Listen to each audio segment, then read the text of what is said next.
No? Yeah, let me double check. To, just to see if I'm not mute or anything. Hello? Yeah, let me double check. Oh, yes, I am here. I am here. And I'll go ahead and edit the stream a little bit via the audience question. There. And now I'll share this to my closest relatives.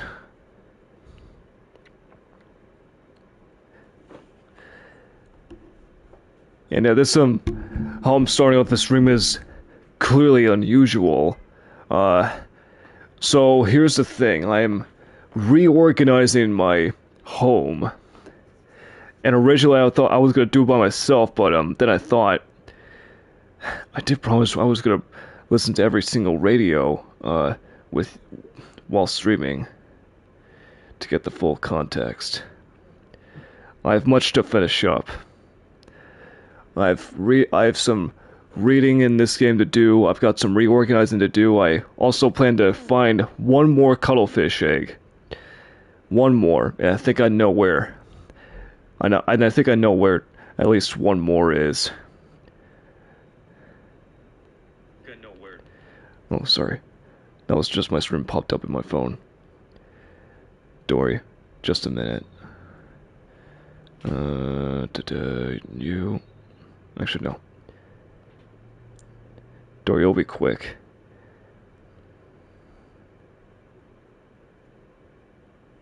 Oh, no. There. This one. Also you. And last person. You. Okay. Now I'm ready. Sorry, this is a bit of again, this is unusual how I start my stream. Usually I start at the menu, but this time I'm not on the menu. I'm in my home. And I've just gotten started reorganizing my room. I'm like renovating basically. So I cleared off everything out of my room. And originally I was gonna do it by myself, but then I thought maybe I should just stream it instead. For some catching up purposes. So I'm deconstructing my room. I think you'll understand why. Yeah, my stuff is all piled up. My lockers. It's a good thing I made 2 lockers. Okay, there. It's a good thing I made 2 lockers. Just in case.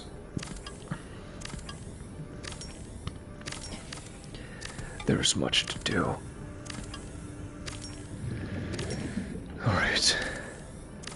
And there goes my room for now. So here's the thing. So what I'm gonna do... Okay, 2 pieces of titanium. Yeah, all I have is just my habitat builder.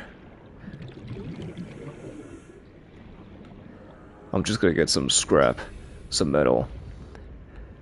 And I'm gonna fish up what I can, cause tomorrow I gotta leave. We're leaving out of town for a short vacation, like just for the entire weekend. Basically heading out to a beach.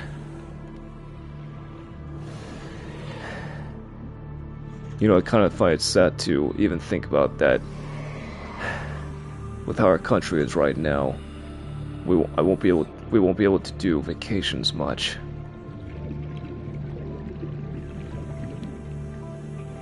Ah, there it is. Oh, right.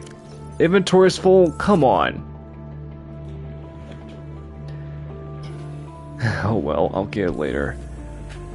I'll just get started on the foundations then.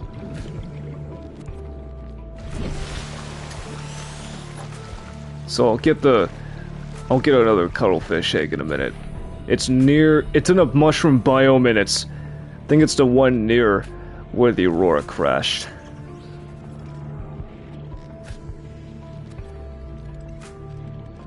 And since I named the 2 cuttlefishes I have that have hatched, Mark and Wade, I'll name the 3rd one Bob. You might guess where those names came from. It's based off of Markiplier and his friends. Okay, so this here, over there. I also gotta collect some lithium too.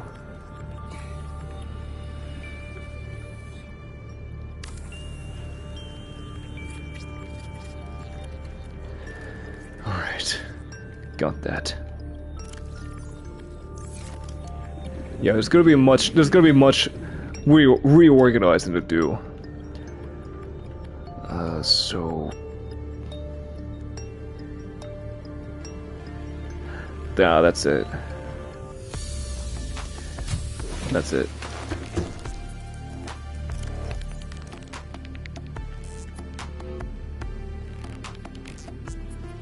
Alright.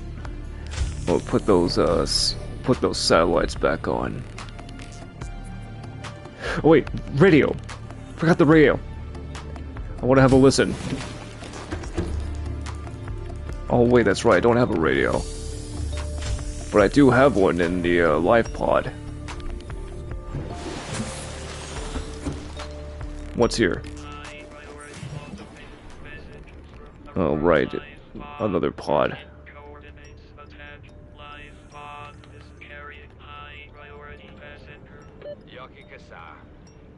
I said Kassar. Why do I have to record this anyway?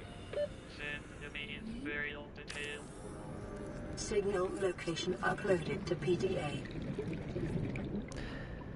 Okay. Alright, so I already, so I think I gotta put just 2 more. I think I had 4 satellites, attached to my room, right? I think so.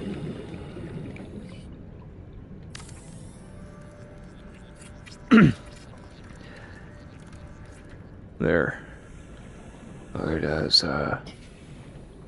now I gotta reinforce the, hallway. Here. Silicone rubber. I might have kept one, I might not have. Let me have a look. Yeah, no. I'll have to get it clustered in.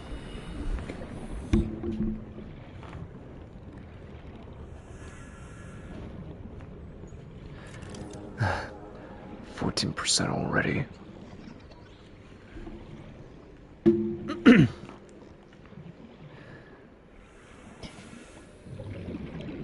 Okay, just probably 2 clusters left. Yeah. On this, fine.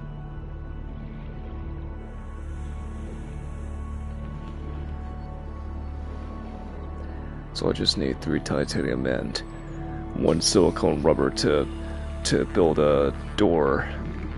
A bulkhead door. Now that is what I call privacy. I mean, even though I'm all by myself, basically. Excuse me. I got privacy. What am I doing? I don't have a fabricator yet. Ugh.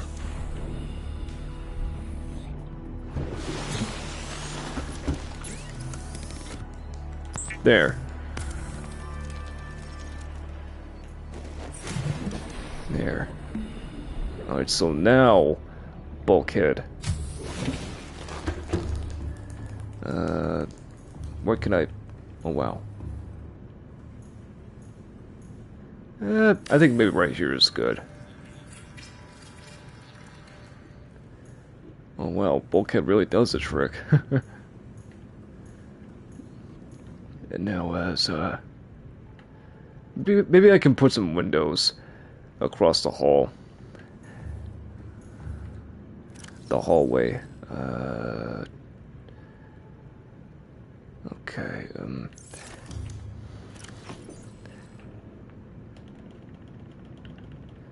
just gonna bring all of them just in case. Because I'm putting the reinforcement panels on my room back the way it was, almost. Okay, maybe except for both sides. Just two sides. Just two panels, I mean.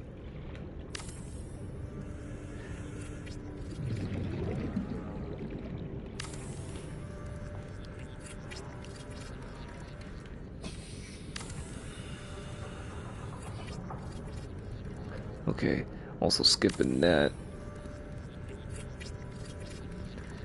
There. Now. Windows. Okay, so there's 4 panels left, so I need 8. I need 8 quartz. Oh crap, my battery's about to die. Yeah, 4 quartz. Just one single glass to make a window, so I was right. I need 8 quartz. I need 8 quartz.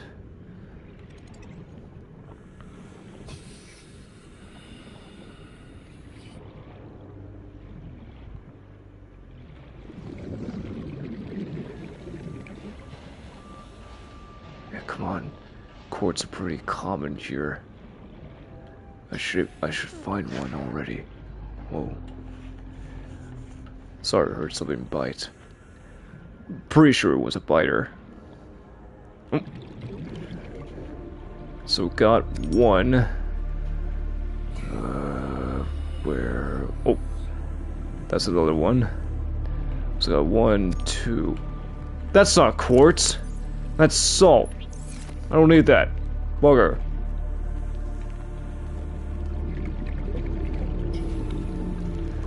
Okay, that's an actual quartz. So 2. Here. Oh crap! No, I don't have a scanner. Never mind.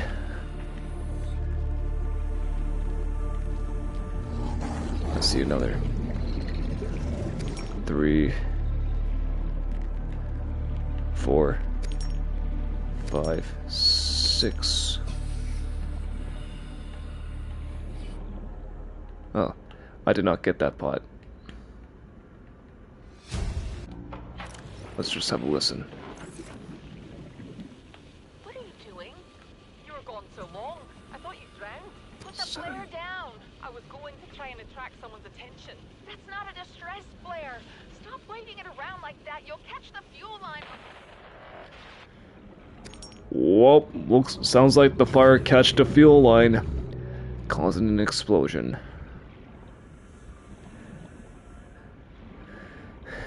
Like fire against a gasoline barrel. Alright, so I got 8 quartz, so now I can make the windows that correlates to my room.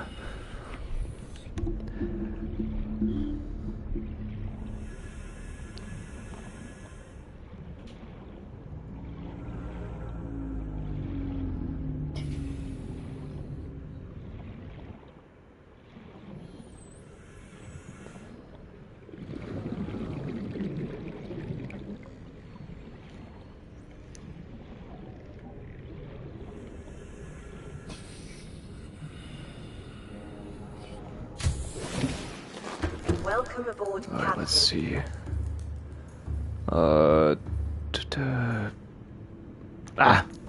What is wrong with me? I've been in the habit of thinking that I have a fabricator in my room. Whoops. Okay, 1, 2, 3, and 4. Done.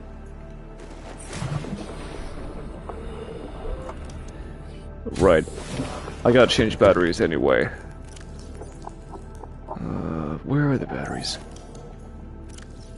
There they are. So, switching that over. Here, you know what?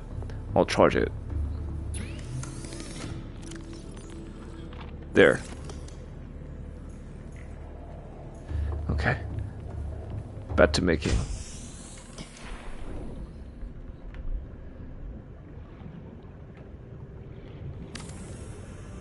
Okay, there. Oh, we can put windows up top, huh? Interesting.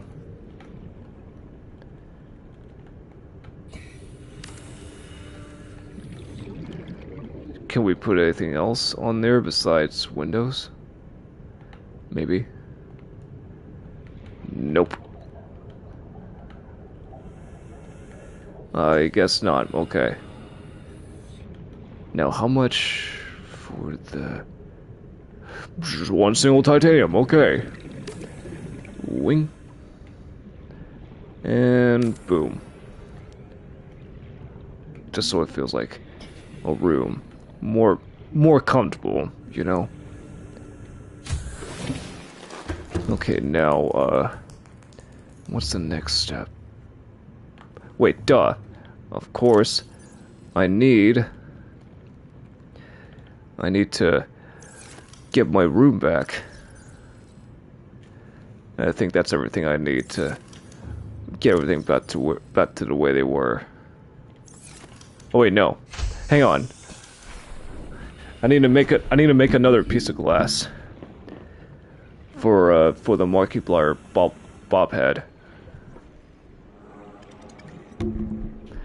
bobblehead, whatever it's called, the Mark doll, because I am a fan, and I like to have it as a relic, a trophy. A trophy of whom I am a big fan of.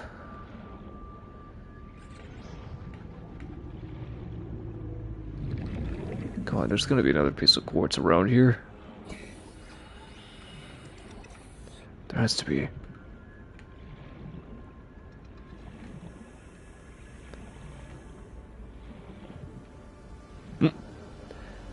Found one. There. Now I can come back and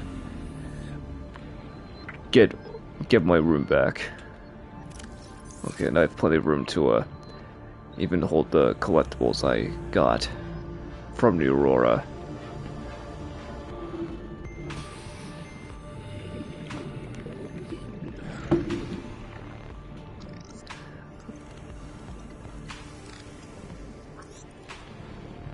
All right.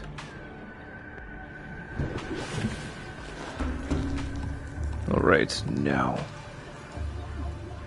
let me take okay, hold on, no. Let me just take these collectibles back. And that's it. That's it. Yeah, I got my... It would make sense if my room would have a door, like mine does, IRL. So I did a double bed.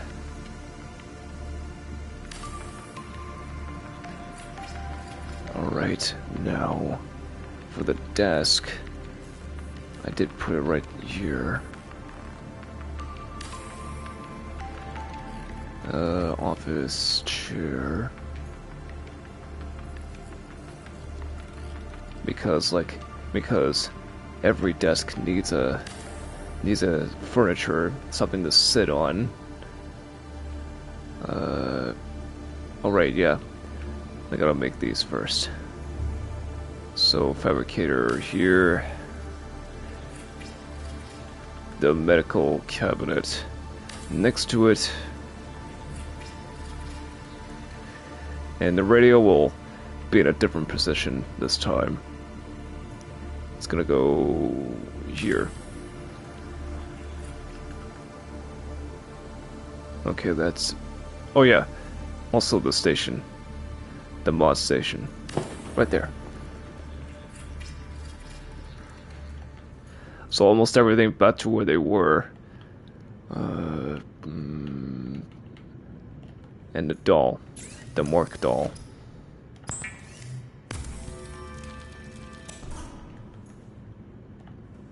Oh wait, crap, I don't have titanium. I'm just one titanium out. And I don't have one. I don't have a titanium, no! I used it all. I used them all.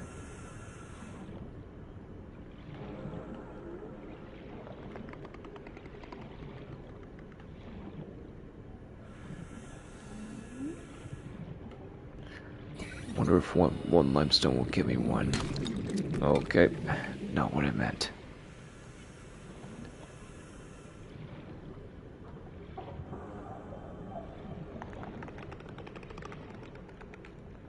Oh wait. Hold on. Okay, come on now. Just one singular titanium in that. Oh, I did scan that fish, did I? Maybe the whole fish that I just found that was right in front of me. I don't know if I did scan it.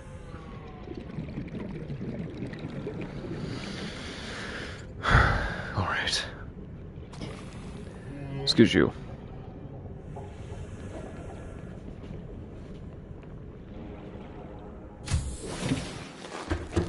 Okay. Now, right. What am I doing? Stalling around. Seek fluid intake. Oh, great. I'll do that in a minute. Partially translated broadcast. Biological subjects designated. Analyzing. Sharing subject locations with other agents. What does that mean? Sharing my location with other with other people? That don't sound good. Was this like doxing me? Not a fan of that. Okay, this one. Oh yeah, can't forget I got this car. Okay. And I'll put the prawn suit poster behind my bed. The, two kitten posters. There. Yeah, it looks pretty cute. I am a fan of cats after all. And now last one. Last one is the Mark doll. Alright, so how you doing, Mark? Good enough, okay.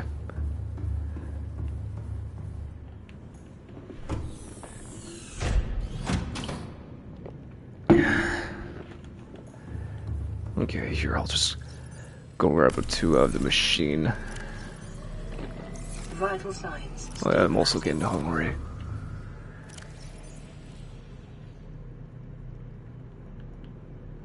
Why do I have 2 lithium? Oh wait, right. Left those 2 lithium out cause the 2 grass walls in my room. Okay, now I'm gonna take these back. And some water with me. Okay. Let me just organize a little bit.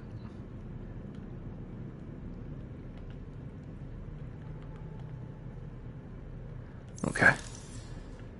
And eventually I'm gonna need a battery change for 2 of my tools. Alright, so that's the ship right there. I did say I was gonna get another cuttlefish egg. So that's what I'm gonna set off to do. Oh yeah, I'm also getting hungry too. She'll find some fish to eat. Like this one. No. I meant to cook it. Not grab it.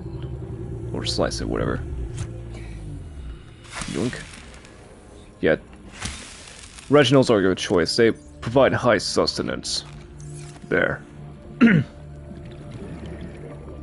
Pretty high sustenance for pretty small fish. Did it contain a whole lot of protein in them, or what? Okay, head in the right direction. Just double checking. Double checking to make sure.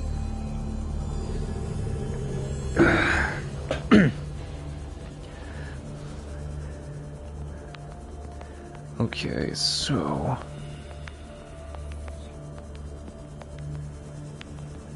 yeah, it's not through there. I think I gotta go. I think I gotta go further to find where the cuttlefish egg is at.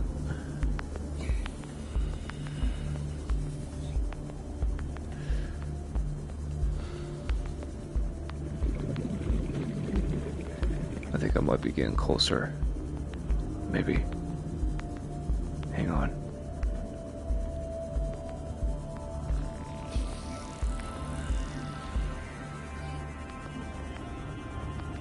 No, that's not it. That's not it. Wait a minute. I think I found it. I think I found it. That's a cave entrance I need to go into. Maybe? I might be wrong. Okay.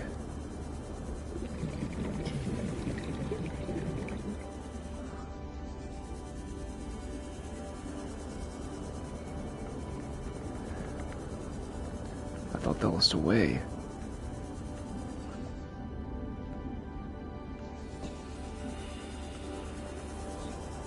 Oh wait, there it is. I found it. I found a way. I found a way. And there's the cuttlefish.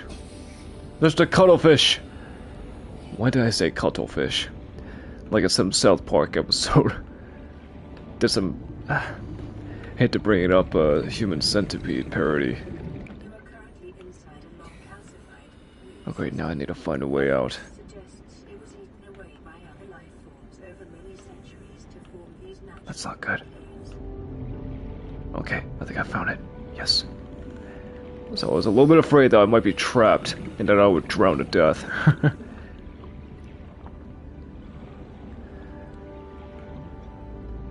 Okay.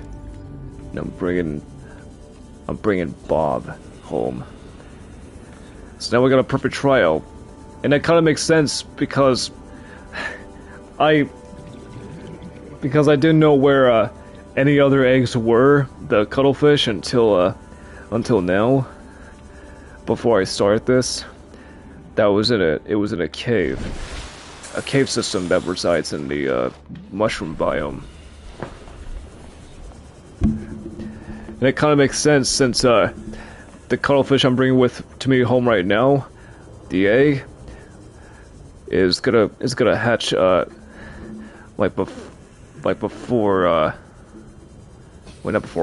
the other ones hatch. And fun fact, I think Bob is younger than Mark and Wade. Now that I come to think about it, that's pretty ironic. All right, now I'm giving Bob a new home.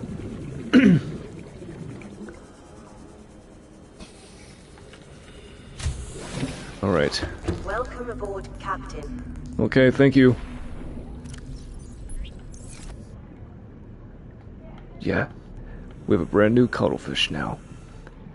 We got Mark, we got Wade, and now we got Bob. Where's Bob? Where'd I drop him at? Oh, there he is. Hey, Bob.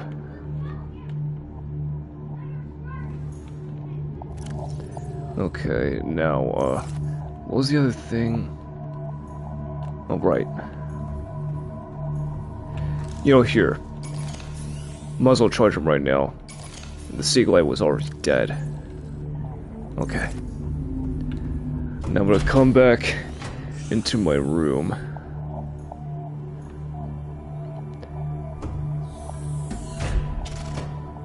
Sorry, I'm being a bit distracted by my sisters. Whatever they're doing. Okay, nothing's on the radio yet. And I got a bunch of reading to do. I've explored through as much as I can.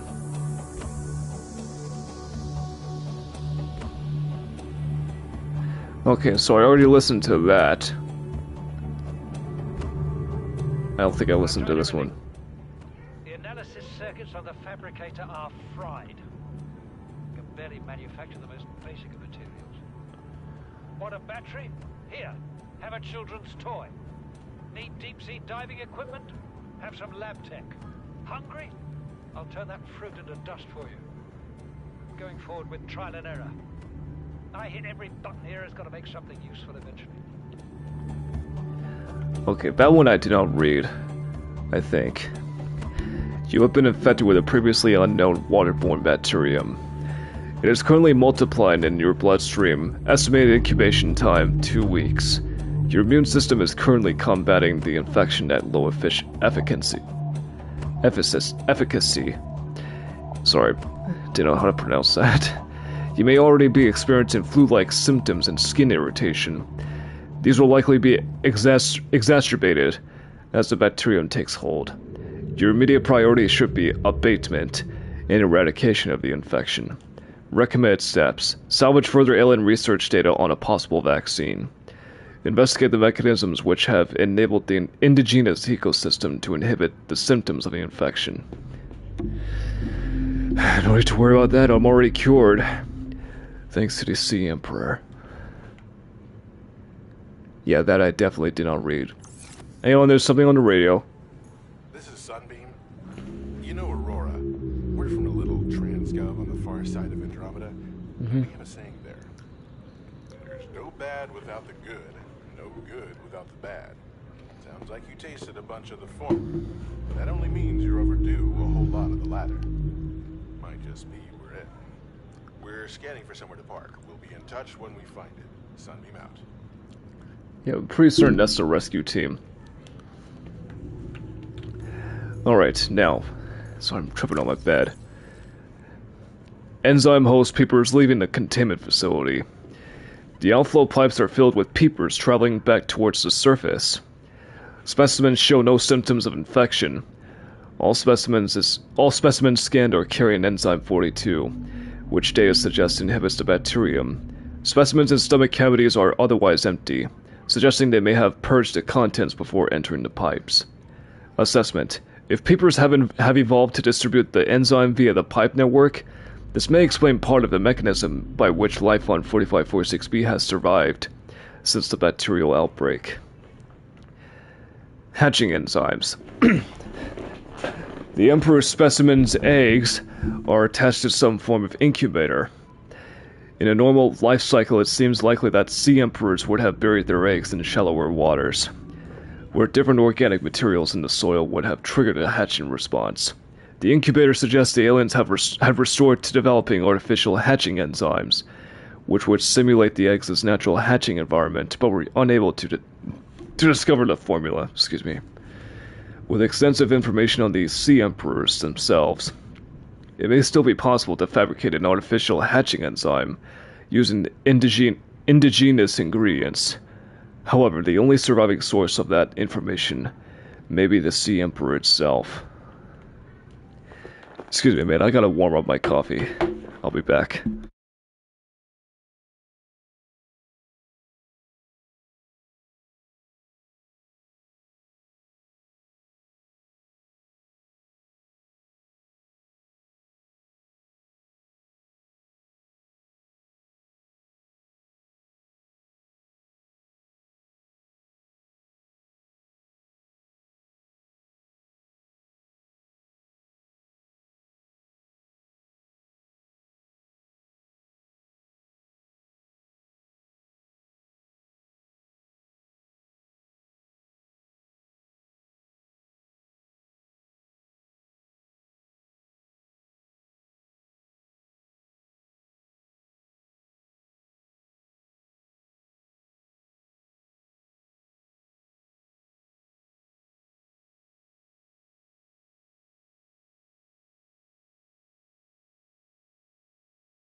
I'm here again.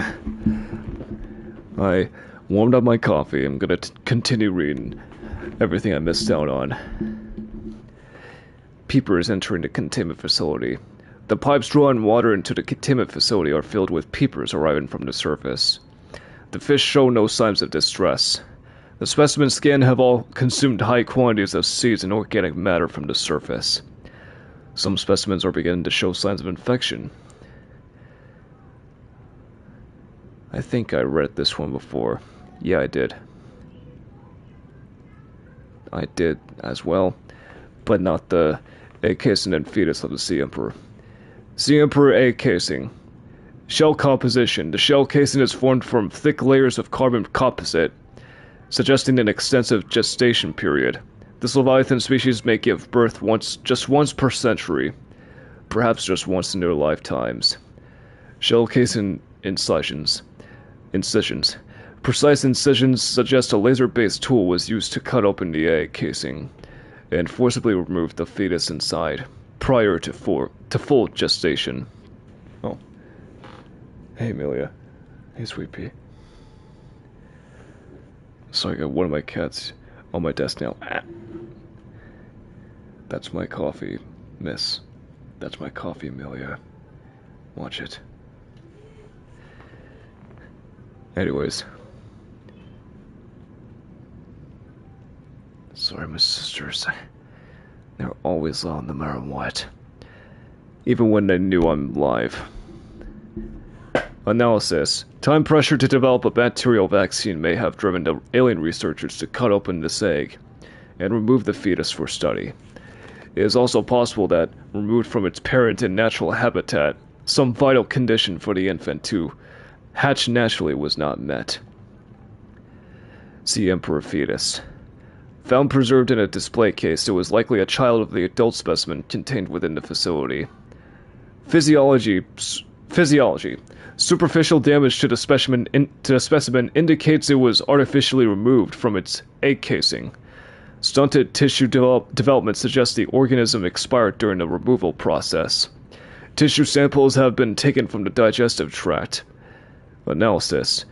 It appears the aliens were attempting to formulate a cure for the bacterium from enzymes produced in this specimen's digestive system. Without a young, healthy specimen, these efforts were in vain. Yikes. The Sea Emperor's eggs. Number 1. Uncommonly strong shell lining. Organic growth on the exterior suggests these eggs may be hundreds or thousands of years old. Number 2. Alien tubes. Alien devices penetrate the outer shell layer, likely designed to supply them with nutrients and to isolate them from the surrounding environment. Number 3. Amniotic sac. Like many eggs on 4546b, these do not contain a nutrient supply, which is slowly exhausted by the embryo. Instead, they exist in a form of natural stasis, awaiting appropriate hatching conditions. Number 4. Fetal organism. There is a high genetic match between these organisms and the Leviathan in the vicinity. They appear to be stable and healthy. It is likely that ideal hatching conditions for the eggs vary considerably from ideal survival conditions for the parent. The Sea Emperor's life cycle. Available biology. Okay. Just in case I get distracted from reading. Available biological data has been used to synthesize the effects of the alien bacterium on the Sea Emperor's natural life cycle. This creature likely lived and moved in small herds around the planet's ocean trenches, coming to the surface to feed off the huge volumes of microorganisms in the shallower waters. Family size would be strictly limited by available food supply. Offspring would likely split off at a young age to form their own herds elsewhere.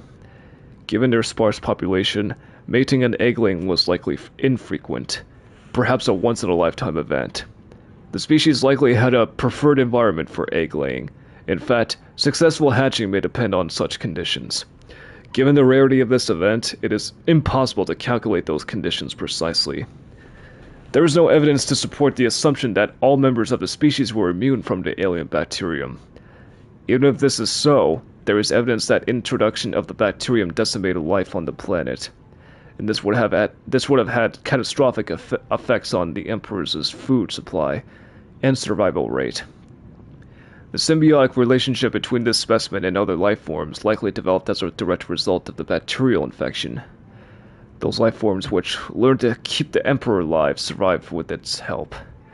This may explain the vast tracts of lifeless ocean and a rough perimeter around the Emperor's location.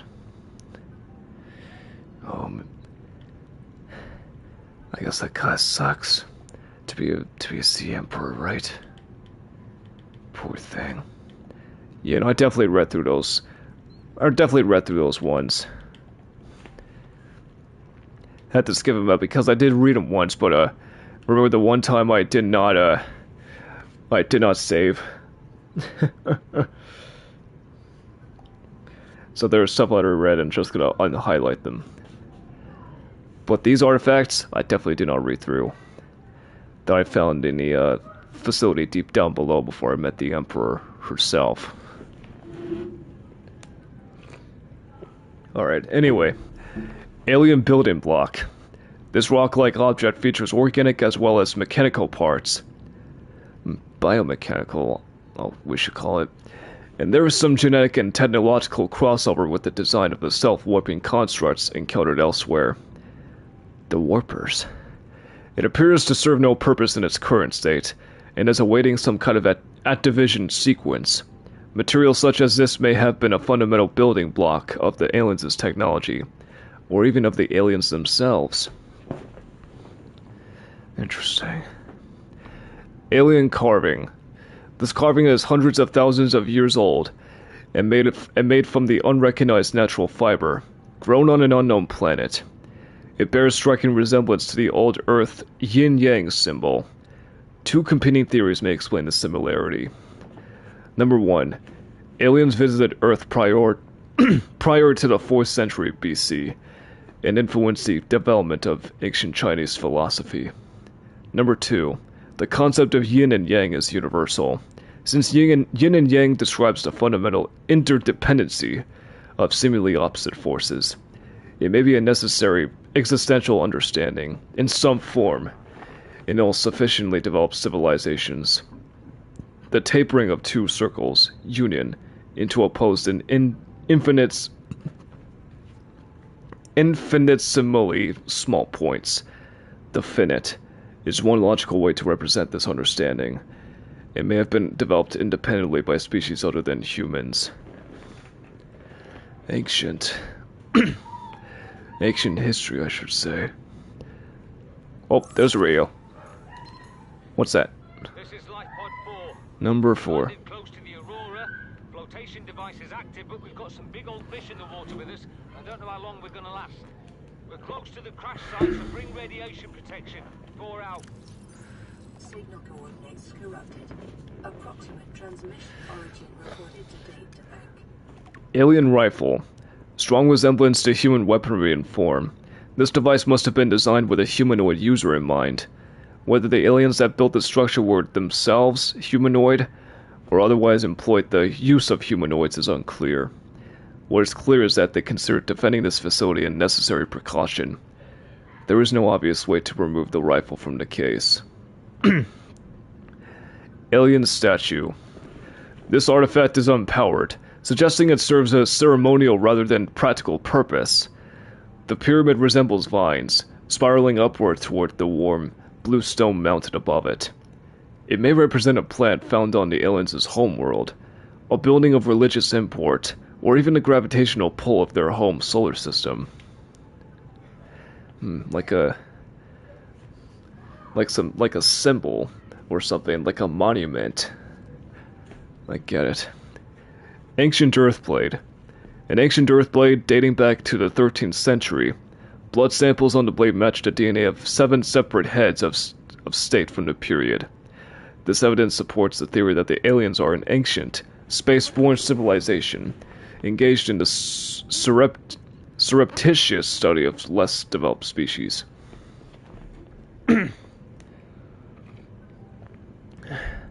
Doomsday device. Scans indicate that this device contains enough potential energy to destroy an entire planet, along with most of the solar systems. Fortunately, it has malfunctioned. Jeez. Fortunately, indeed. That'd be the end of this planet. The end of this life. Anyways. Holographic projector. This device contains network apparatus and a holographic projection unit. It was likely used as a communications relay, capturing and projecting the image of the user to a remote location. There do not appear to be any other devices in range. Nanobots. Yeah, the empty case. That was what? Scans show some form of advanced nanobot inside the seemingly empty case. These bots are substantially smaller than any developed within the Federation, and it is not possible to ascertain their exact function. It would, however, be unwise to release them. Yeah, just in case they present hostility. Yeah. Or whatever else. Organic matter particulator. This device contains a highly unstable radioactive isotope, likely to destroy all organisms exposed to it, while leaving physical structures intact. Although it would function perfectly well as a weapon, it was more likely used to sterilize spaces for later inhabitation. Without instructions, it would be unwise to interact with it. Yeah. When they're artifacts, probably best not to touch them. Rudimentary tablet. This device shares many similarities with the tablets used to access the alien facilities. Although its structure is rather less complex, it may have served a similar purpose, granting security access and storing relevant data, and was thus kept here as a form of legacy support. Interesting.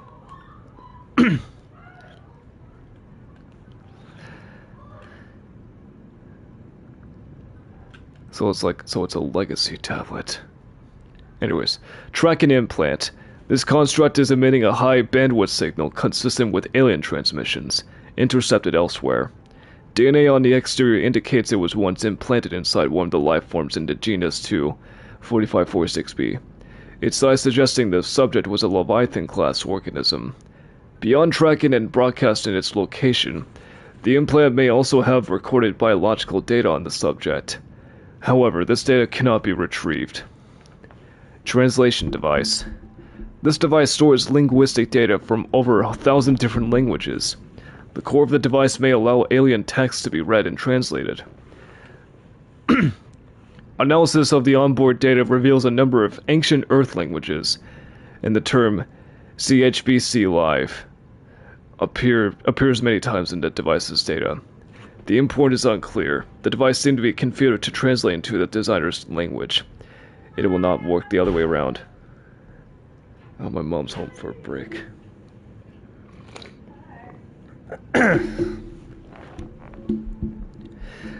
That'd be the translation device. I bet that'd be very useful if I were to travel around the world.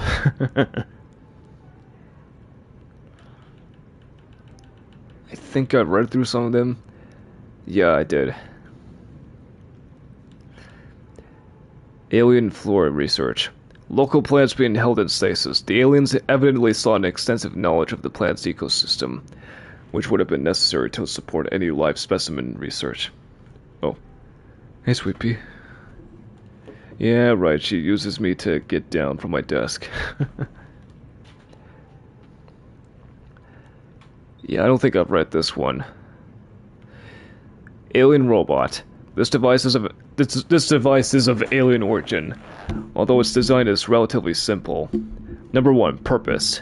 Its low threat level is at odds with the advanced technology apparently available to its designers, suggesting that it was intended more to patrol alien facilities and repair damage in infrastructure than to deter invaders. Number 2, design. Despite its simple design, this construction is quite elegant in its minimalism. Four electromagnetic legs allow it to traverse floors, walls, and ceilings with reasonable speed, and appear to be replaceable. Internally, there are few moving parts, rendering this construct energy efficient. and resistant to wear over time. A rechargeable ion-based power reserve ensures it continues to operate. Assessment. Immobilize and return to Altera for mutual profit. Okay. Okay. Water. I got it. Vital signs stabilizing. Okay. Alien thermal plant. Yeah, definitely did not read that. The system is directly converting local thermal energy into electric current at 90% efficiency. Most of this energy is being stored in the battery-like devices within the plant itself, each of which holds enough to power a small city for a year. Some of it, however, is being drained off, presumably as it is distributed to other facilities on the planet. The power plant appears to be fully automated and, given current understanding of the mechanisms involved, uninterruptible. Yeah, that was the one I saw where it got the ion battery power cell blueprints. Yeah. Okay, already read that. Okay, definitely did not read that. That was the that's the arc from the Sea Emperor's place or paradise, whatever it was. Where the Sea Emperor was. I'll just leave it like that. Aquarium Arc. Aquarium Arc. Scans indicate this arc was left inactive when the facility was abandoned. It likely served as an access point to the surface of the planet. It is much too small for the Emperor to pass through, but would accommodate smaller life forms. I think I've read that. Maybe? Yeah, I think I did. Damaged anchor cable. These thick cables were designed to anchor the nearby facility to the surrounding cave walls. Damage to some of the cabling has resulted in the facility collapsing to the floor. Calculations suggest such damage would require an external percussive force in excess of 300 tons. What would that mean? Did a Ghost Leviathan do it? Sea Dragon? Or too many prowlers and blood crawlers? I don't understand. Anyways. Energy core. This device houses energy equivalent to 100 MT nuclear detonation, which can be channeled through the facility and directed at vessels overhead, or bent around the planet's gravitational pull to strike targets in orbit. Power is routed via the attached terminal, allowing for the device to be deactivated if necessary. It is currently operating without parameters, suggesting it will target any ship within range. No need to worry, it's shut down. I shut it down. Okay, I already read those. I don't think I read that. A large... Okay, radio. This is Life Pod 2, coordinates attached. We're Oh, way crap. past our safe depth and bleeding O2. We'll have to swim for the surface, but it's 500 meters straight up. We'll make for the rendezvous and keep you posted. Out. Signal location uploaded to PDA. I am so sorry, but I literally have to use the bathroom. I know it's bad timing, but I gotta go real bad. I'll be back.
Almost done.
Okay, I'm better now. Sorry, it was a bit of a worse timing, but I'm all relieved. Sorry, I literally had to use the bathroom real bad. But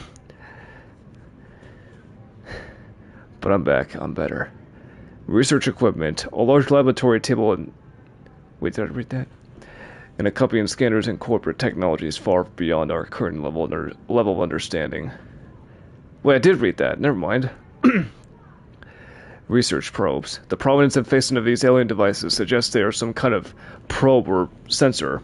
The subject would seem to be the vast skeleton in the center of the cavern. The attached cable network may lead to a remote power station or data hub. Assessment. Investigate.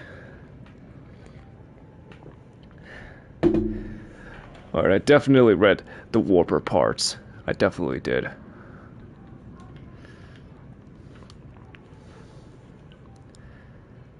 I got that. I already read that.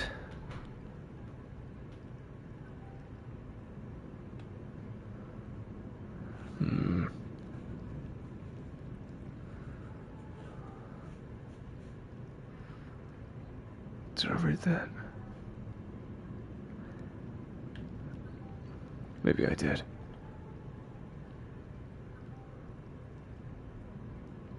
Okay, I don't think I read this one. Fauna reproductive data. Extensive alien research data on the local fauna, with a special focus on their reproductive methods. Core conclusions have been synthesized. The aliens discovered the life forms on the planet have just one sex. They observed local organisms engaging in asexual reproduction. All healthy individuals tested were capable of egg laying. Eggs usually required genetic material from another of the species. In rare case, only one parent was required. with evolutionary mutation introduced by the effects of the environment itself. Research appears to have been focused around hatching conditions and genetic variations between parent and child. I definitely did not read this one. According to translated data logs, an indigenous Leviathan species was found to produce a unique substance referred to as enzyme 42, which inhibited the symptoms of the car bacterial infection in other indigenous organisms. The specimen was captured and contained in a purpose-built habitat for further study.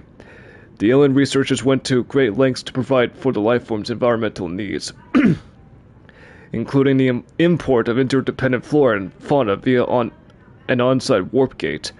However, its health quickly deteriorated. When quarantine was imposed, all warp gates and force fields were sealed. All attempts to develop the enzyme into a vaccine have been unsuccessful.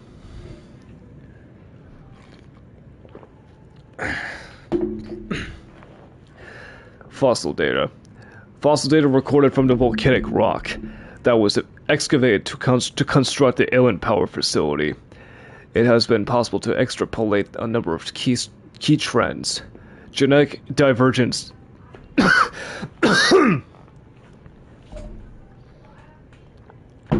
Sorry, I don't know what's wrong with my voice.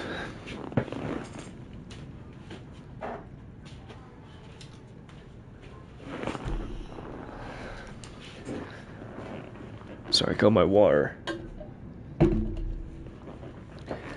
Genetic divergence. The aliens recorded data on indigenous organic remains originating between 10,000 and 1,000 years ago. The life forms on record feature an unusually low overlap with those encountered so far on 4546b. Yeah.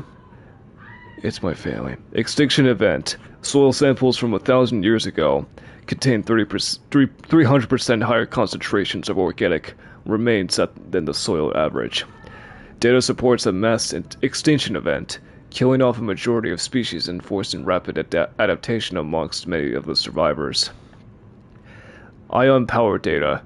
It has been possible to extract useful information regarding alien ion power.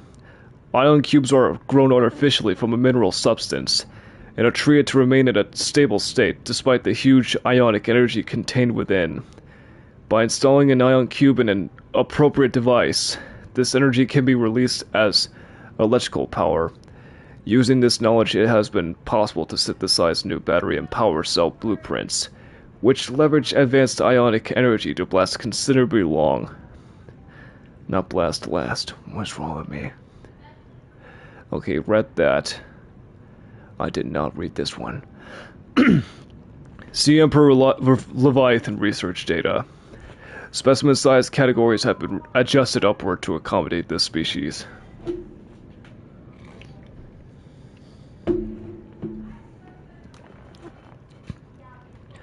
Number 1. Feeding and digestion. Alien research data indicates that despite size, the species feeds entirely on microorganisms it filters from the water, which themselves depend on a complicated ecosystem of plant and animal life. Number 2. Reproduction. Large ovary-like organs are carried in the creature's middle section, suggesting that, like other species on this planet, it produces eggs. However, internal scar tissue indicates probable infertility. Number 3. Enzyme 42. The Emperor manufactures enzyme 42 within its stomach cavity to break down its food, and will occasionally expel it into the surrounding waters.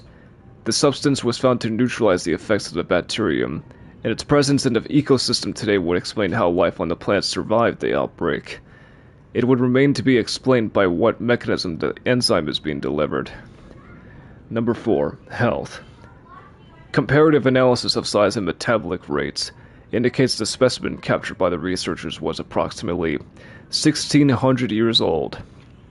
Extensive internal and external scar tissue suggests it had lived well in excess of the peak lifespan for its species. Assessment. While a healthy Emperor specimen may have held some potential as a cure, it is unlikely any research subjects survived quarantine procedures.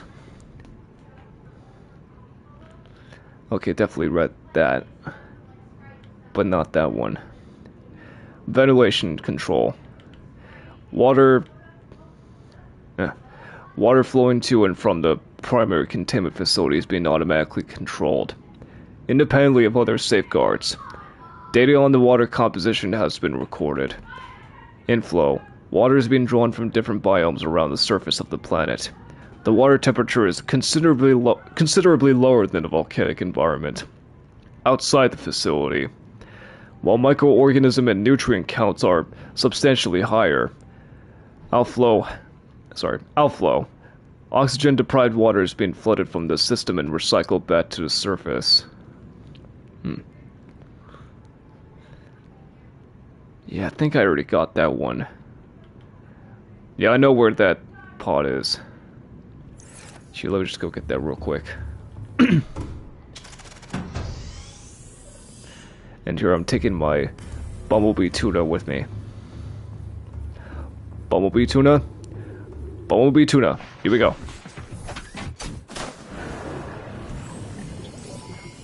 All systems online. Okay, the roar is over there. I know where it is. Yeet. Do I getting closer? I'm getting closer.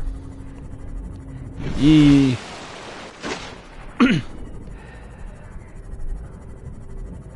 I might have gotten it.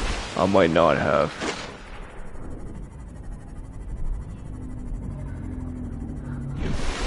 I don't think I have. I don't think I got Life Pod 4. I'll go ahead and do it. Oh, there it is. I see it. Oh boy. This feels a bit uneasy. Yeah, we have a Reaper nearby. Okay. Yeah, I did not get that one. Oh, but yes, I did. I'm dummy. I'm dummy. I'm dummy. Whoops. I somehow forgot I got the sonar feature in my tuna.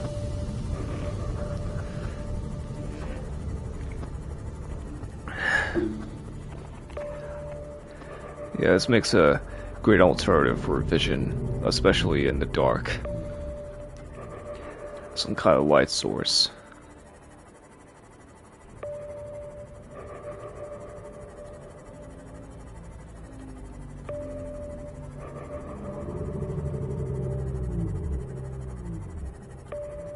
Oh. Apparently it only costs one digit of power. Does it?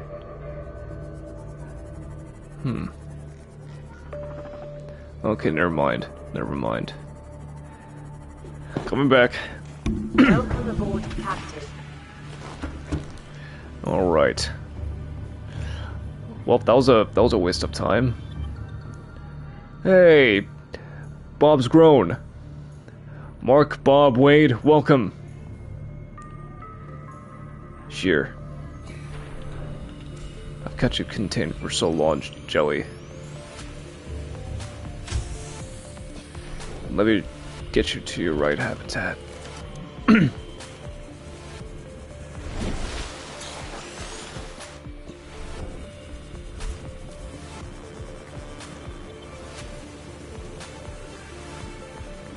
Sorry, Jelly was a little test of something new I was trying out. Extracting eggs.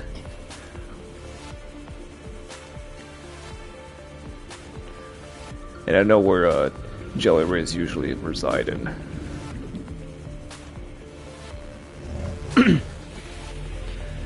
They're usually at the mushroom biomes. Yeah, away from that infected shark. Okay. Out you go, Jelly. Be free.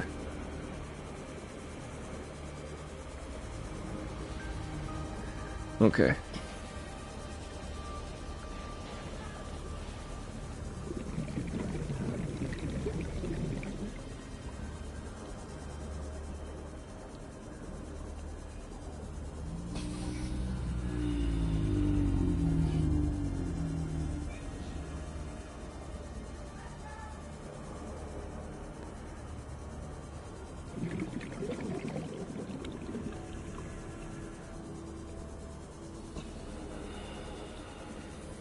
Okay. Eventually I'll bring the cuttlefishes out. Okay, climbing up and down. What am I doing? Up. Jeez. Just keep going down and down and back up. That was weird. Hang on. Some privacy. Cause it's my room. There. Alright, what's on the radio this time? Partially translated broadcast. Another one.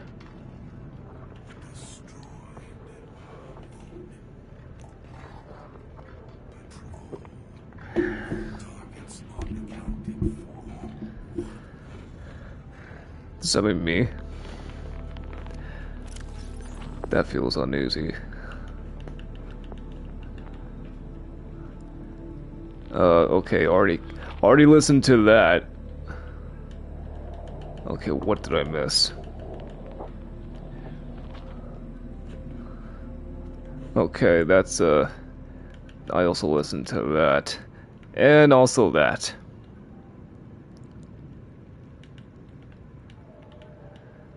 And... and already got those. So I'm just gonna mark them away. I think I read through every single thing in the public documents. So just go ahead and highlight those.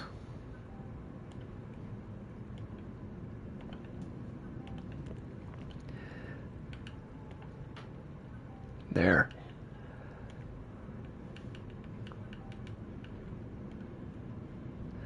Yeah, and I also read through the minerals, the crater edge, and the planet. So I'll just get rid of those.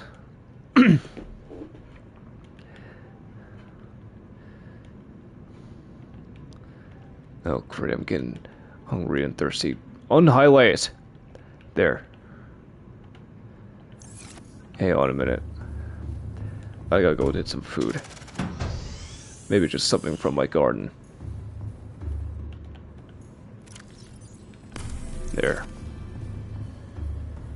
Yes, something from my garden. Yoink. Yoink. Yoink.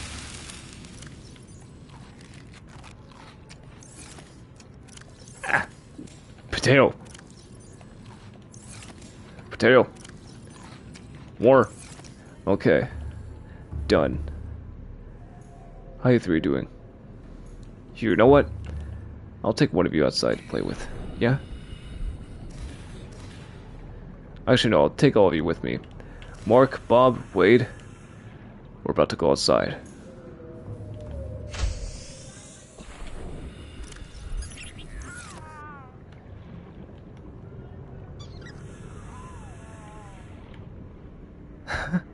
Hey, I earned a platinum trophy.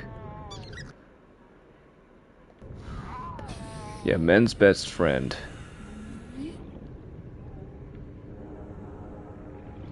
Hey, now I can play with you guys. What?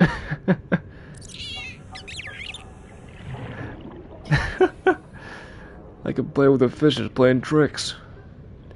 Hey, you. You guys kind of look the same, so I don't know your names. I know it's Mark, Bob, and Wade, but I can't tell which one. Oh, you guys are cute. Oh. Hey, boys.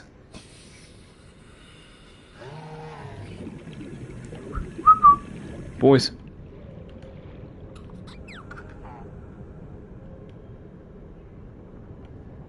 Okay, where the rest of you? Where'd you go? There you are. Hey, Mark, Bob, Wade. Okay. Yeah, did not able to get a clear picture of them three together. Now I did.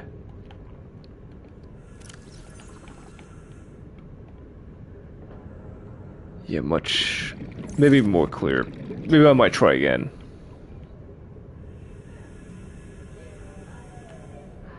That's a good one.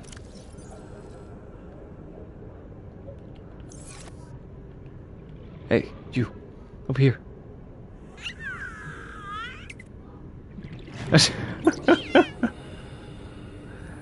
So I'm just having fun with them.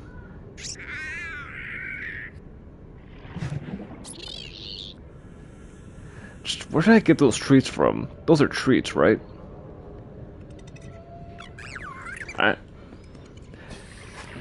Yeah, kind of the same thing. What about you? Achoo!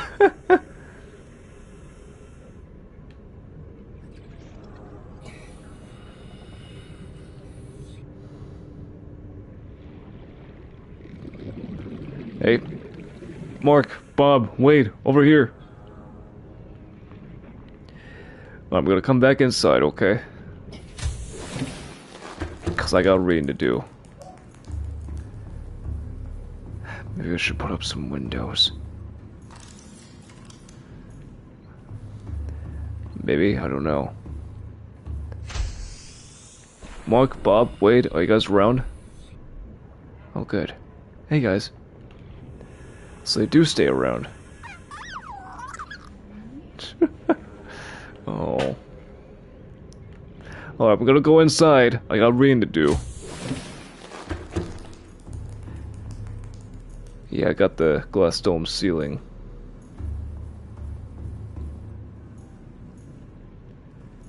Where did it go?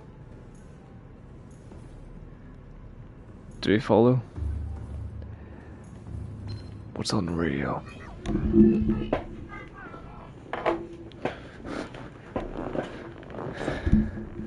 Okay, well, that's very foreign. I'm not gonna bother with the bulkhead door this time.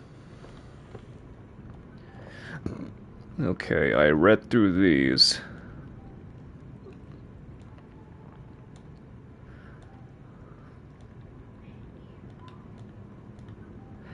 I think I read through the carnivores.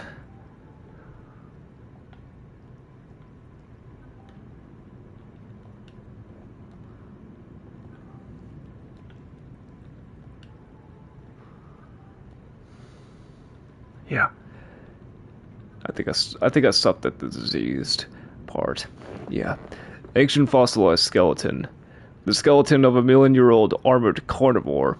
Projections suggest his life form would have been larger than any living creature encountered on the planet. The oceans of the time would have been very different to support life forms of this size, with more open geography and many more individuals in the Leviathan range. Gargantuan fossil. The fossilized remains of an extinct super predator. Its sheer size would have prohibited it from entering such an enclosed space, suggesting the geography of the planet has shifted around it over time. A true apex predator. Dated at approximately 3 million years old. Ribcage measurements suggest the creature was eel-like in structure. Calculations suggest this is only the front third of the specimen. The remains now support a vibrant microcosm of life. Note, there is a series of precise angular indentations on the ribcage, suggesting a third party has taken samples from the specimen at a previous time. Mixed Leviathan fossils. These fossils likely came from the ancient ancestors of the Leviathan. The Leviathans, which inhabit the planet today. The relative size and delicacy of the bones suggest they formed part of the ear canal, or some other complex internal structure. Reaper Leviathan skeleton. Reapers are ill-suited to high-temperature environments, suggesting this creature was forced down into the active lava zone by conditions outside its control. Trace muscle tissue remains on the bones, indicating the specimen died in recent months. Burns and other physical damage to the skeletal structure. Likely became prey for something bigger. Remains of research specimen. The hologram skeleton. Oh wait, never mind.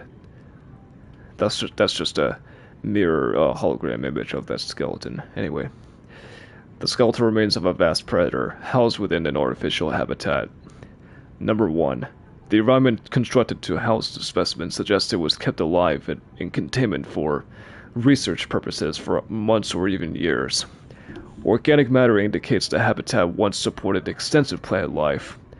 Though it has since decayed, when the facility collapsed, this specimen was either left to die or killed on the spot.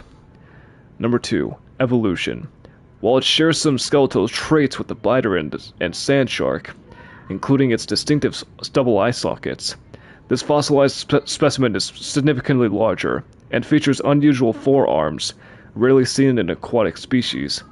This species has likely gone extinct in the past 1,000 years, and its evolutionary relatives have evolved almost beyond recognition. Ribcage samples. A display case containing an array of rib cages harvested from the indigenous life forms. There is a particular focus in this instance on vertebrate skeletal structures. While some of these skeletons match organisms encountered on the planet so far, most cannot be matched with confidence, suggesting either that there are species out there not yet accounted for, or that they have become extinct since these samples were collected. Excuse me. Sea dragon skeleton, the semi-intact skeletal structure of a Leviathan-class predator.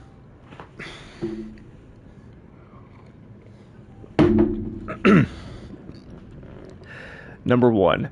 Head trauma. There's clear evidence of massive physical trauma to the head. The damage is so severe it was likely the cause of death. It must have occurred over somewhere nearby.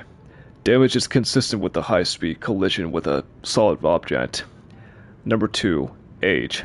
Something in the environment has helped to preserve these remains, but calcium decay suggests an approximate time of death 1,000 years ago. Bone growth suggests the creature was in the egg-laying stage of its life cycle.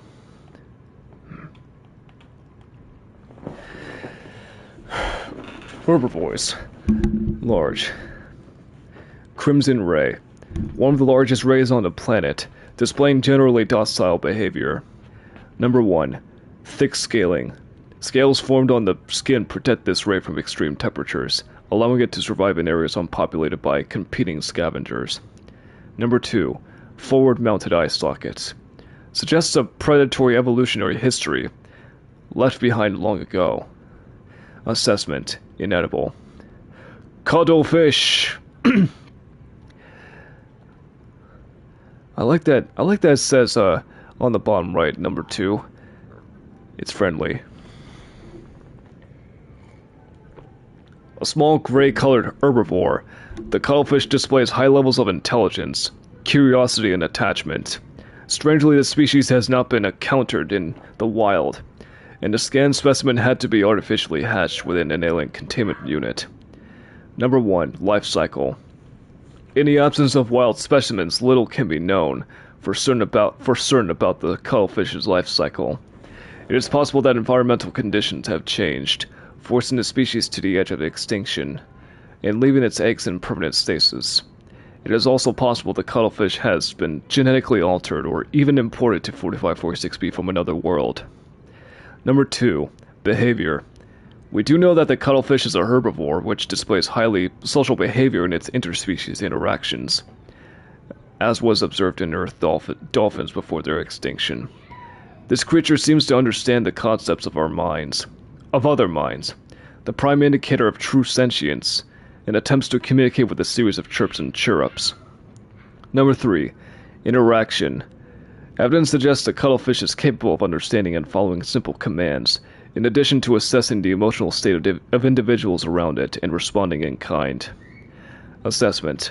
Emotional connection between living creatures is an essential component of psychological health.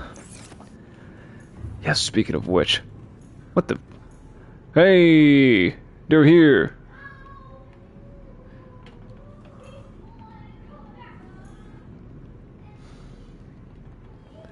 Hey there. Is it Mark? Is it Bob? Well, there's 2 of them. Hi.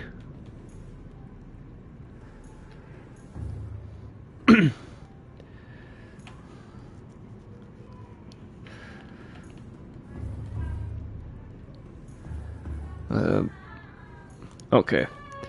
That's what I was thinking for a moment. Gasopod. A slow-moving life form, and one of the larger herbivores on the planet. Providing a substantial meal to would-be predators, the gasopod protects its domain by filling the surrounding water with poisonous and corrosive pods, whose contents dissolve even synthetic fibers. Number 1. Filtration system. Oh, hey, Mavis. Thick, non-reactive skin and multiple gill layers render this creature impervious to the noxious acid clouds it produces. Number 2. Algae gland. A bulbous sac-like appendage on the rear end. A luminescent yellow algae grows inside the sac and produces the poisonous compound. Abdominal muscles can contract, causing the algae gland to emit the noxious compound into the surrounding water. Number 3. Large pelvic fins, capable of powerful movement through the water when moving in small herds. Number 4. Behavior. Gasopods appear to be social in nature, and may even use their emissions in their relationship rituals. Their audible calls are likely signifiers of nearby threats or food sources. Okay, nothing on the radio yet. Assessment. Approach with caution. Acidic pods may be retrieved and repurposed. Ghost Ray. Did I read that? I'm pretty sure I did read some of those.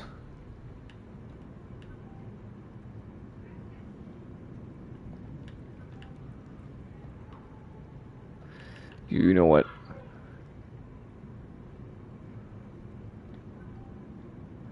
I think I did remember reading those on stream.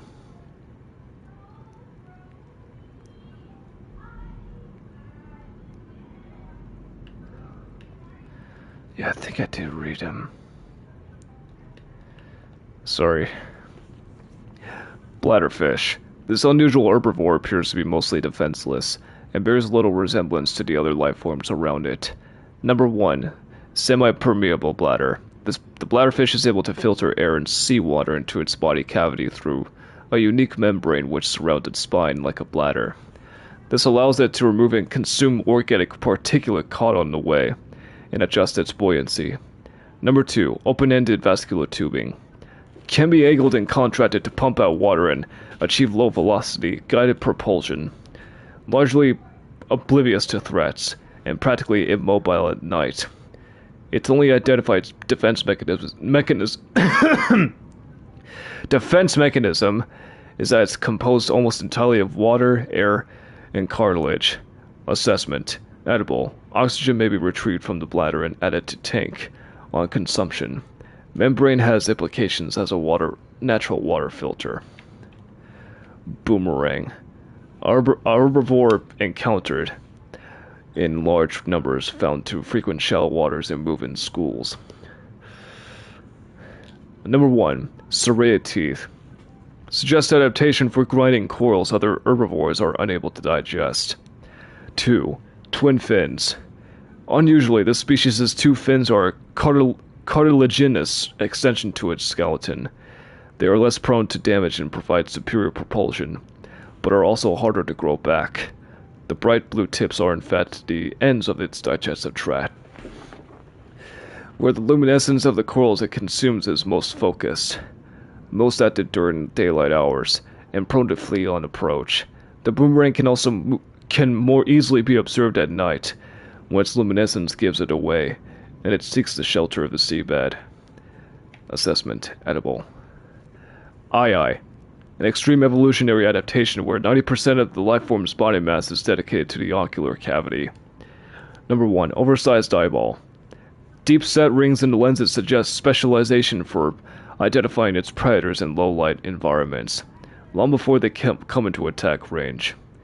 Number 2. Underdeveloped fins. Incapable of fast movement, this species is vulnerable to agile predators at close range.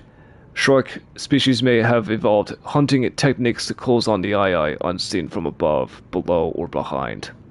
This organism and the common peeper share a common evolutionary ancestor.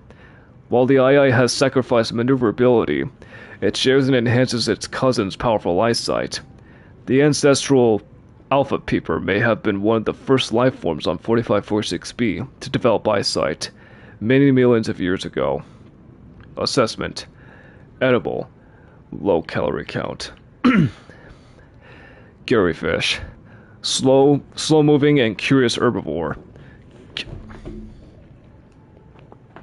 Camouflage indicates adaptation for evasive behavior on the ocean floor. Number 1. Eye stalks. May be beneficial when watching for predators from hiding places amongst the coral.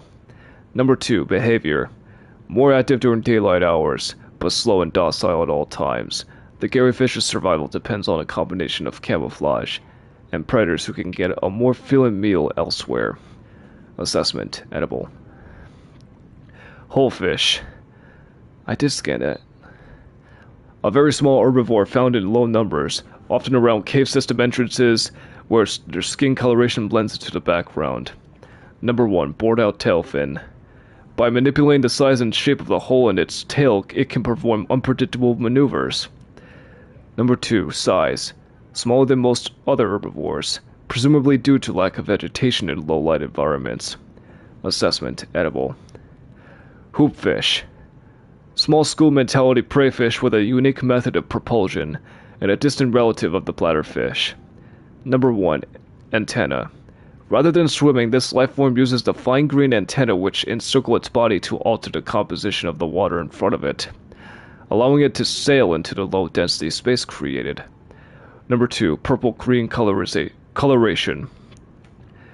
Maybe a camouflage adaptation for mid-range light wavelengths, possibly indicating the hoopfish is more active at dawn and dusk. Number 3. Behavior. While schools of hoopfish will form periodically and evade predators en masse, this behavior is more social than it is defensive. And lone hoopfish are often found hunting for food and displaying generally curious behavior.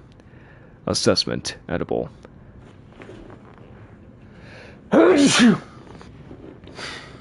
Excuse me. Hoverfish. A small cautious herbivore, commonly found in kelp-rich environments. Number 1. Charged foot pads. 6 unique limb appendages feature charged pads capable of ionizing the surrounding water. The hoverfish uses this ability to maintain its position against the current, as it feeds from kelp and lichen. Assessment. Edible. Magma ring. This organism is an adaptation of the common boomerang, evolved to survive in high-temperature environments. Number 1. Coloration. Dark red coloration helps this subspecies to blend into igneous rock environments. Orange detailing resembles active lava flow, deterring more cautious predators. Number 2. Behavior. Marginally bolder than its shallow-dwelling cousins, the magma rain will nonetheless flee any creature larger than itself with impressive speed. Assessment. Edible. Oculus. To be honest, this looks more creepy.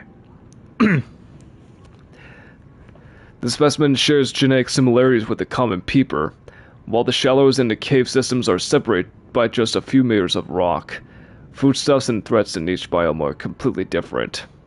It is possible a small school of peepers was once cut off in the caves, and the oculus species is how they adapted. Number 1. Highly developed night vision.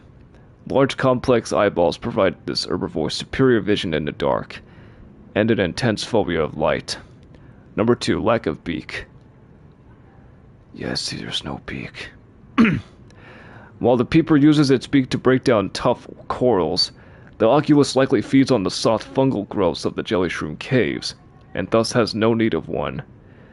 3. Separate tail fin. The caves in which the oculus lives make it hard to escape from fast predators. The oculus has adapted by splitting its tail fin into 5 separate tendrils. These tendrils prevent it from swimming as fast as its shallow water cousin, but each can be detached and regrown, enabling it to escape more easily when caught. Peeper. A fast prey fish encountered in shallow waters and rich in protein. Number 1. Developed side-facing eyes. Capable of discerning colors not just in shallow waters, but in a variety of lighting conditions. It is also able to close its eyelids, thus preventing light from reflecting off the lenses and rendering the peeper almost invisible to nighttime predators. Number 2. Powerful fins. The species has evolved powerful fins, which enable rapid acceleration in still water, and the ability to leap meters into the air to avoid pursuers. Number 3. Beak. Likely used to break down corals in tough vegetation. An unusually large nasal cavity serves no obvious purpose. It appears to be specially evolved to detect a single specific enzyme. Nothing encountered on the planet so far produces a matching odor. Number 4. Expulsion tubes. The tubes attached to the peeper's torso are connected directly to its stomach and gills, and appear to be designed to expel its contents on demand. Purpose is unclear. While the peeper is well adapted to survive in shallow waters, a number of its features serve no discernible purpose. It would appear to be just as well suited to survive in deeper waters, and is somewhat more intelligent than the usual small herbivore. Assessment. Edible, high calorie count. Further research required. Red-eye. A small herbivorous creature with poor maneuverability, evolved to inhabit high-temperature environments. Number 1. Thermal camouflage. Deep red and orange coloration enables this subspecies to blend into volcanic environments and reflect environmental thermal energy, thus rendering it almost invisible to most predators. Number 2. Thermal vision. Delicate light-based eyesight is impractical at these temperatures, and the red-eye has developed thermal vision in its place. In this species' volcanic domain, edible plant matter and potential predators are the coldest entities in range. Assessment. Edible, low calorie count. Reginald. A small herbivore and a distant relative of the common peeper, sharing that species' well-developed side-facing eyes, approximate size and body profile. Number 1. Coloration. Dull green coloration for deep water camouflage. Luminescent tail coloration likely part of mating behavior. Number 2. Diet. Filters algae and other plant materials from the water via foregill-like forward-facing orifices. Assessment. Edible, high calorie count. Yeah, perhaps more higher than the peeper. Spadefish. Spadefish. A medium-sized herbivore found in deeper waters. Number 1. Single eye. Observed swimming near to the seabed from where it can keep its one eye on predators. In the water above it. Number 2. Mottled green coloration. Commonly encountered in plant-rich environments. The spadefish is well adapted. Great. To hide amongst the vegetation. Number 3. Behavior. Spadefish tend to move in loose shoals and despite their low speed will take necessary measures to avoid confirmed predators. Assessment. Edible. Spinefish. Small school mentality prey fish, closely related to the hoopfish. Number 1. Gray coloration.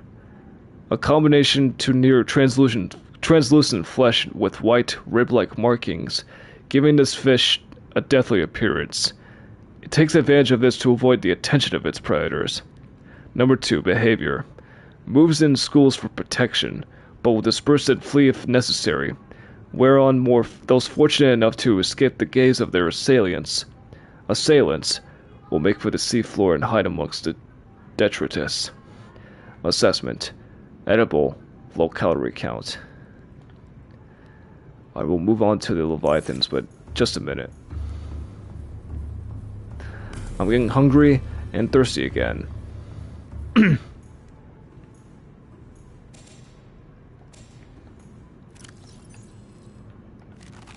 Vital signs stabilizing.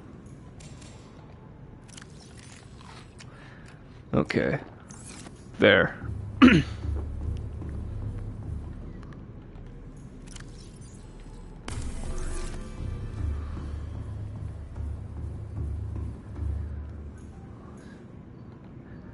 Now continuing.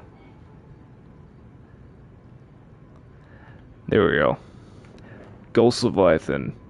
This creature is approaching the size limit for sustainable organic life forms, and has been designated Leviathan class. Adults of the species have been encountered exclusively around the edges of the volcanic crater, which supports life on this part of the planet, and reacts with extreme aggression on approach. Number 1. Hammerhead. Cartilaginous extensions of the creature's skull form a hammerhead which protects the ghost leviathan as it performs devastating ramming attacks. Number 2. Jaws. While fully capable of tearing through the flesh of any creature in range, all evidence indicates that mature ghost leviathans feed on microscopic life forms in the waters around the edges of the inhabited zone. Their vicious attacks on interlopers to their domain are not predatory in nature, but territorial. A creature so vast requires a huge expanse of water to satisfy its daily calorie requirements. Oh, I hear the radio.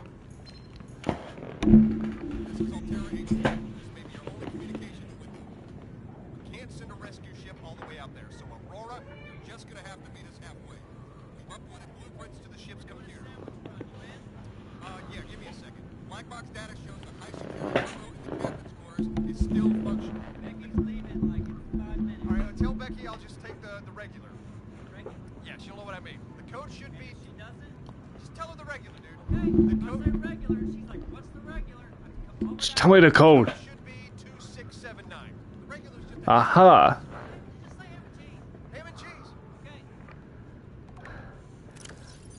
Okay, so that's how we get the captain's code.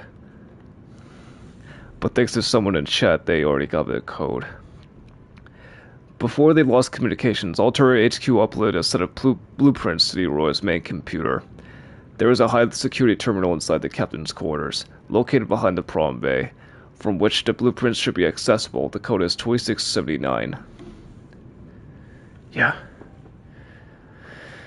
Already knew that. Anyways. Ghost Leviathan Juvenile. Wait, did I read all that?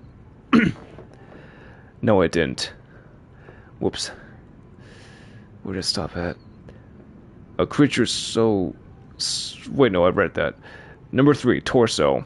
Its muscled interior body is surrounded by a translucent outer membrane, suggesting adaptation for deep, low-light environments. When threatened, it contents its entire body before lashing out with incredible speed. Number 4, life cycle.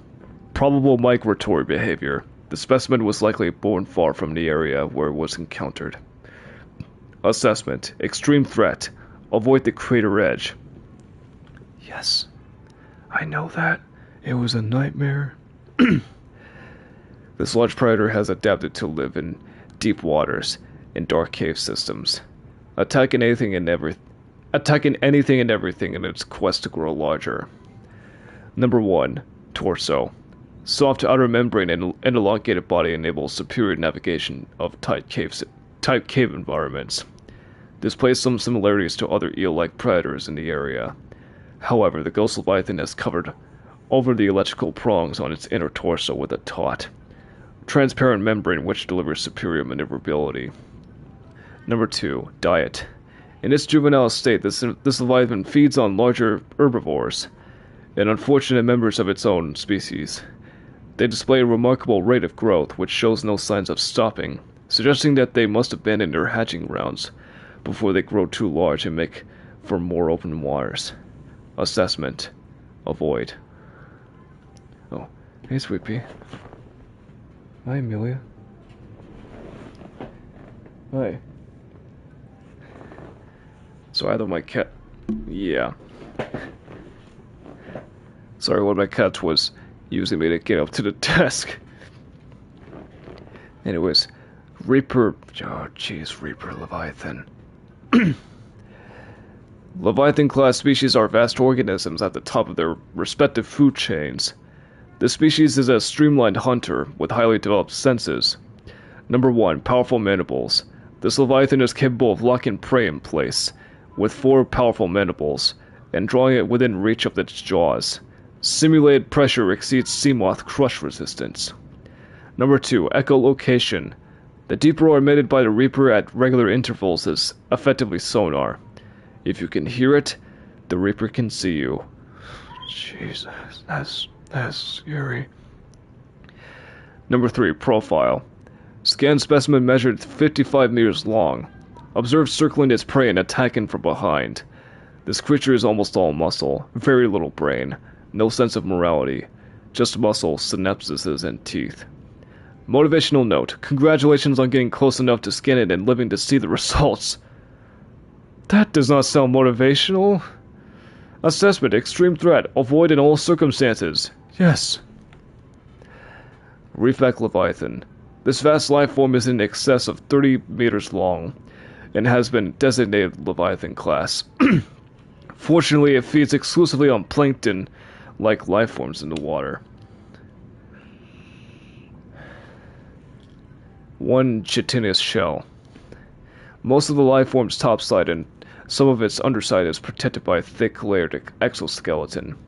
This suggests an evolutionary path quite different from the other organisms on 4546b, most of which are vertebrate in nature. This reefback species has likely been able to grow far larger than other herbivores because anything large enough to break through its shell has long since gone extinct. Number 2. Enzyme pods.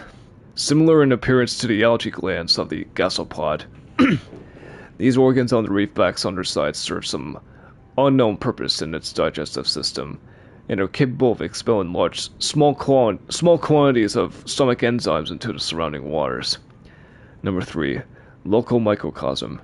An array of different barnacle and plant species grow on the reefback shell, thrusting their roots into ancient scars in the chitin, and taking advantage of their mobility to avoid predation.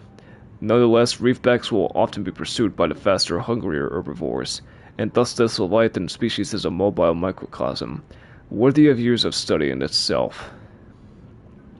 Number 4. Life cycle. Reefbacks' lifespans likely extend through many centuries, should they survive their initial growth cycle. For the first few decades, their smallest size would make them vulnerable to carnivores, leviathans. Sociable, seen traveling in small pods and communicating by an echoing call. Behavior is consistent with low-level sentience. Assessment: harbors plants, small fish, and metal-rich barnacles. Sea Dragon Leviathan. A colossal leviathan with reptilian features, seen stalking the very heart of the volcanic crater which underpins life in this area.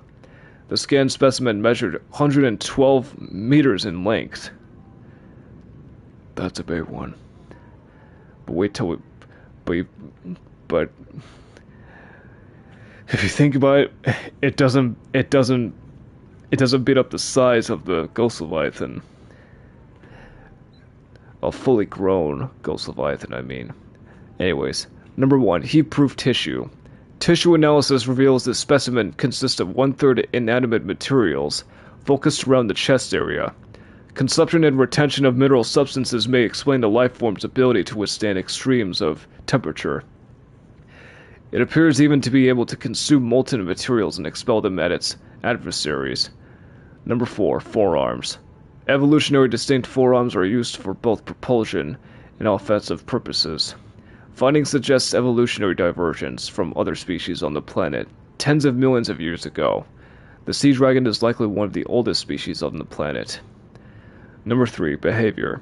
As the largest carnivorous species encountered on 4546b, almost everything is potential prey. With few substantial targets in the volcanic cave systems, this sea dragon likely ventures out into colder waters to hunt other, smaller leviathans, courting them and forcing them deeper, where they are ultimately boiled alive. The sea dragon's size and the restrictions of the cave systems they inhabit suggest their population numbers are extremely low, perhaps in the single digits. While it is not unusual for larger predators to sustain lower populations, it is possible the sea dragon's food sources have diminished over time. The species may be nearing extinction. Assessment: extreme threat, avoided in all circumstances. Sea Emperor juvenile. A juvenile emperor specimen is producing a highly potent form of enzyme 42, which should be capable of fully curing individuals of the alien bacterium. The species hatches relatively fully formed and independent, perhaps reflecting the fact that they must fend for themselves when they are first born away from their parents. The specimen is healthy and exhibiting signs of a positive attitude to life. Sea Strider Leviathan. A vast bipedal leviathan which roams the reefs in herds, grazing the seafloor. Number 1. Antenna. Antenna on the creature's head can detect a range of scents, helping the sea traders to find fresh grazing pastures, avoid the path of large predators, and sense chemical signals from others of their kind. Number 2. Carapace. Carapace. Thick armor protects the creature from attack by all but the largest of carnivores. 2 legs extend from the rear. Number 3. Elongated snout. Used to siphon up plant material from the seafloor and maintain balance. Number 4. Behavior. Large herds would decimate the flora of a single area, thus encouraging the sea strider's migratory behavior. Families keep their young towards the center of the herd, and parents will lash out at over-curious interlopers in search of an easy meal. Assessment. Sea Strider herds may unearth mineral deposits as they churn up the sand. Yeah, I know what that means.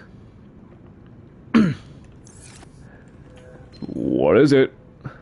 Aurora survivors, this is trading ship Sunbeam. We've tracked your distress signal, but your ship's left a substantial debris field up in orbit. We can't attempt a landing. We're gonna have to head home. We'll send our data to Altera as soon as we can.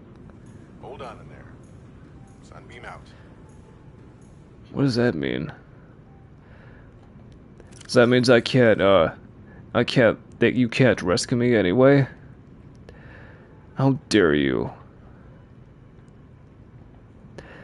Amoeboid. A simple non-sentient organism found attached to land with high levels of fossilized organic matter. It feeds on this matter until it reaches maturity, at which point it divides to create 2 new genetically identical offspring, and the cycle continues.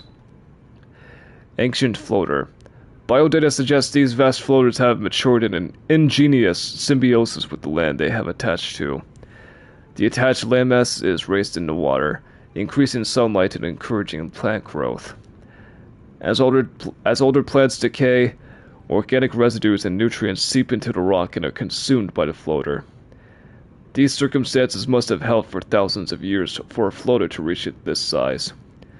Life cycle. Immature floaters are born near the surface, from where they sink into the seabed, attaching to any stable surface they find on the way.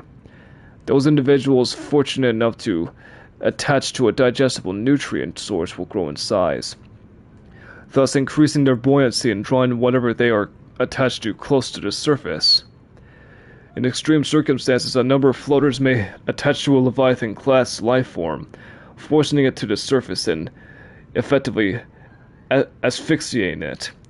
The body will be consumed over a number of months until eventually dissolving, leaving the floaters free to attach to a new host. Those creatures which successfully raise a landmass to the surface are rewarded with a burgeoning and permanent food supply, allowing them finally to reproduce and begin the cycle again. Assessment. Incredible! Bleeder. A simple parasitic organism, little more complex than the common space tick, but just as dirty. Number 1. Ductile sac. Used for collection and digestion of blood drawn from host creatures. Number 2. Jaw. Rows of teeth and mandibles used to attach to the skin of its victims. Number 3. Behavior. The bleeder's low speed and poor defenses suggest they have evolved primarily as carrion feeders, but they are also prone to target larger living creatures which are less likely to notice and take action against this parasite. Assessment. Inconvenient and unhygienic. Avoid or incapacitate.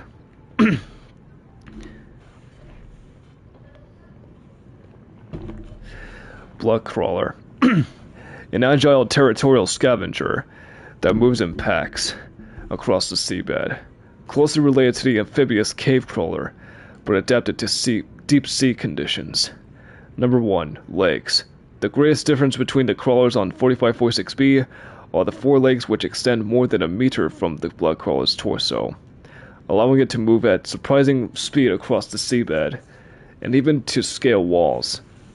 Number 2, torso. The blood collar can lower its entire body to bring its mandibles within grasping distance of the carrion on which it feeds, while retaining the maneuverability it requires to avoid its predators. Assessment: necessary waste recycler. Avoid or incapacitate. I don't think I read that. Cave crawler. Agile territorial carrion feeder. Well adapted to both land and sea. Number 1, gas exchange membrane. Absorbs essential gases from the air or water for basic body regulation. Number 2, mandibles. This species seeks out corpses in packs before defending its claim while the corpse is devoured. Assessment: necessary waste recycler. Avoid or incapacitate. Floater. 2 species living in symbiosis which attach to and attempt to feed on any objects that come into contact with. Number 1, dominant life form. The pink main body and intersuction jaw is the dominant creature. Once attached to an organism or other stable surface, it will attempt to leach nutrients in order to grow. Number 2, microorganism membrane. The outer gel-like substance is a mesh of microorganisms capable of forming a sealed vacuum around the creature's jaws. Excuse me. Number 3, helium buffer. A thin layer of helium is stored within the outer membrane, providing buoyancy to the floater and anything it is attached to. Assessment: may aid in flotation of sunken objects. Lava larva. A grub-like species which appears to lack sight and smell, but is able to sense and drain thermal and electrical energy in its immediate environment. Number 1, suction cup. Capable of attaching to smooth surfaces and generating high pressure suction, will release if it comes under sufficient strain. Number 2, torso. Thick scales protecting from extreme temperatures. The lava larva lacks a traditional digestive system. Instead, it powers its internal processes directly from the energy it consumes. Number 3, behavior.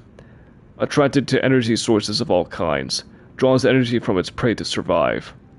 Assessment: avoid when piloting machines. Remove the conserve batteries. Rock grub. A small luminescent scavenger, roughly thumb-sized.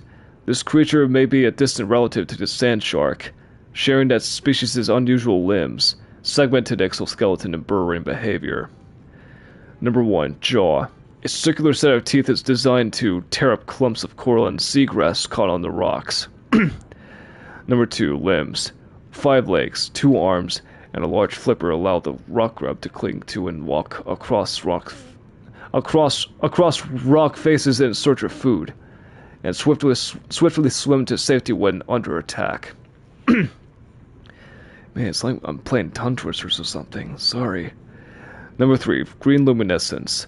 Glowing green in the dark would seem like a poor survival strategy, but this adaptation may be a mating behavior or other specialized process, engaged in by only a fraction of the total population at any one time, or perhaps being eaten is simply part of the rock grub's life cycle. Assessment: harmless. Shuttlebug. A common scavenger at the base of the food chain. Number 1, mouth parts. Small enough to be a little threat to most organisms. This creature is clearly adapted to feed on the waste products of the ecosystem around it. Number 2, 3 mandibles, used to orient themselves when drifting and to filter through detritus on cave floors. Number 3, 3 legs. High-strength muscles can propel the life form great distances through the water, as well as ambulating them across the seafloor. Assessment: necessary waste recycler. Presence may indicate nearby cave systems. Okay, flora, here we go. Acid mushroom, a common spore-bearing fungi species. The flesh contains a highly acidic compound which leaches into the water if the outer skin is penetrated. It is not clear which predator species necessitated such extreme countermeasures, but the acid mushroom's numbers suggest it has successfully deterred most of them. Assessment: inedible, as it has implications of battery fabrication. Bloodroot. These root systems generally extend from one cave wall to another. Number 1. Coiled root system. When this root system breaks through into open water, its tendrils coil around one another for enhanced structural integrity. Number 2. Cave wall rooting. Where the root meets the cave wall, it penetrates into the rock and continues to grow, albeit at a slower rate. Both blood roots and blood vines produce blood oil pustules, confirming that they are in fact one and the same flora species. The majority of the root system thrives within the rock itself, occasionally breaking into open water to reach untapped mineral resources, or generate vines which feed on water-based nutrients. Blood vine. The species of kelp grows in sparse copses, deep on the ocean floor, and provides shelter for an array of distinct fauna and megafauna. Survival at these depths is challenging, and the life forms which make their homes here have developed unusual coping mechanisms, including a bleaching of skin pigment, dependency on natural occurring metals and oils to adjust to temperature and pressure, and in some cases even electrical defense mechanisms. The vibrant red oils which seep from the blood vine coagulate into semi-hard pustules, which frequently fall loose and form a vital foodstuff for the local ecosystem, or are otherwise reabsorbed into the ground over time. Bulbo tree. A bulb-based flora which roots to the ground and sprouts turquoise leaves. Turquoise? I'm sorry, I don't know how to pronounce it. Analysis suggests the sap produced by this plant is poisonous to insects, but can be harvested and consumed by humans for its high water content. Assessment: edible, high water content. The Chinese potato plant. The Chinese potato is common throughout the China territories, where synthetic foods are still stigmatized, and there remain large tracts of arable land on which to grow fresh produce. Genetically designed prior to the expansion, this plant is highly adaptable to different environments, and a staple of new colonies galaxy-wide. Assessment: edible. Creep vine. A kelp species concentrated in large forests, in shallow sandy waters.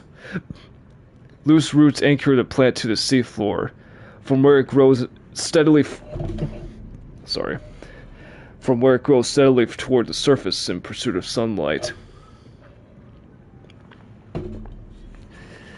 The stem is fibrous and rich in iron, making it both a viable base material for fabrication of textiles, as well as a basic foodstuff. Assessment: vital alien resource. Edible construction applications. Funny that seaweed's edible. That's weird. Creepvine seeds. Mature creepvine plants that have survived the predation of small herbivores produce these bioluminescent seed clusters, which may be knocked loose by currents or consumed and later deposited by predators. The embryo is surrounded by a thick oil and silicone layer, which would disperse into the ground as the outer skin deteriorated.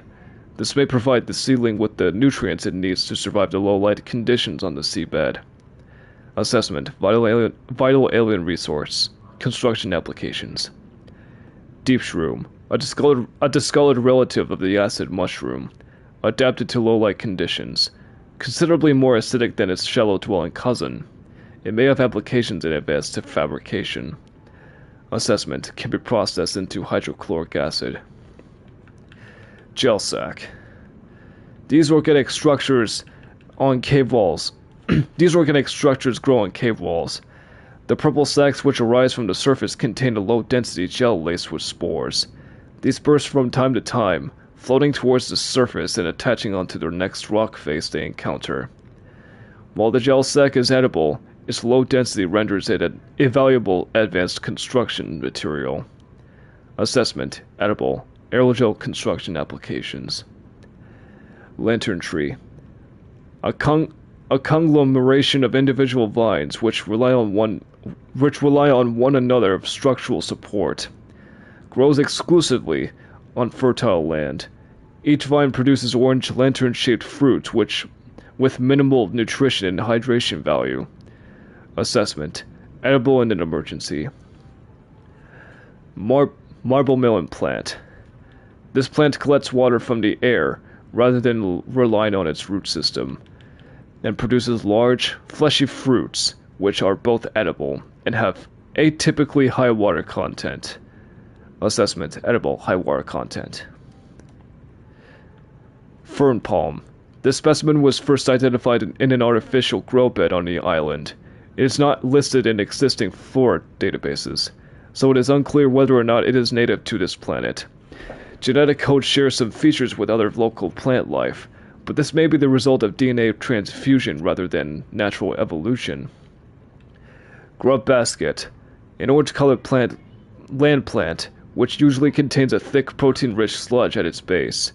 This may suggest a carnivore's life cycle, wherein grubs and insects are attracted to the bright petals, make their way to the center of the planet, but are unable to scale back up the slick inner leaves and are ultimately digested.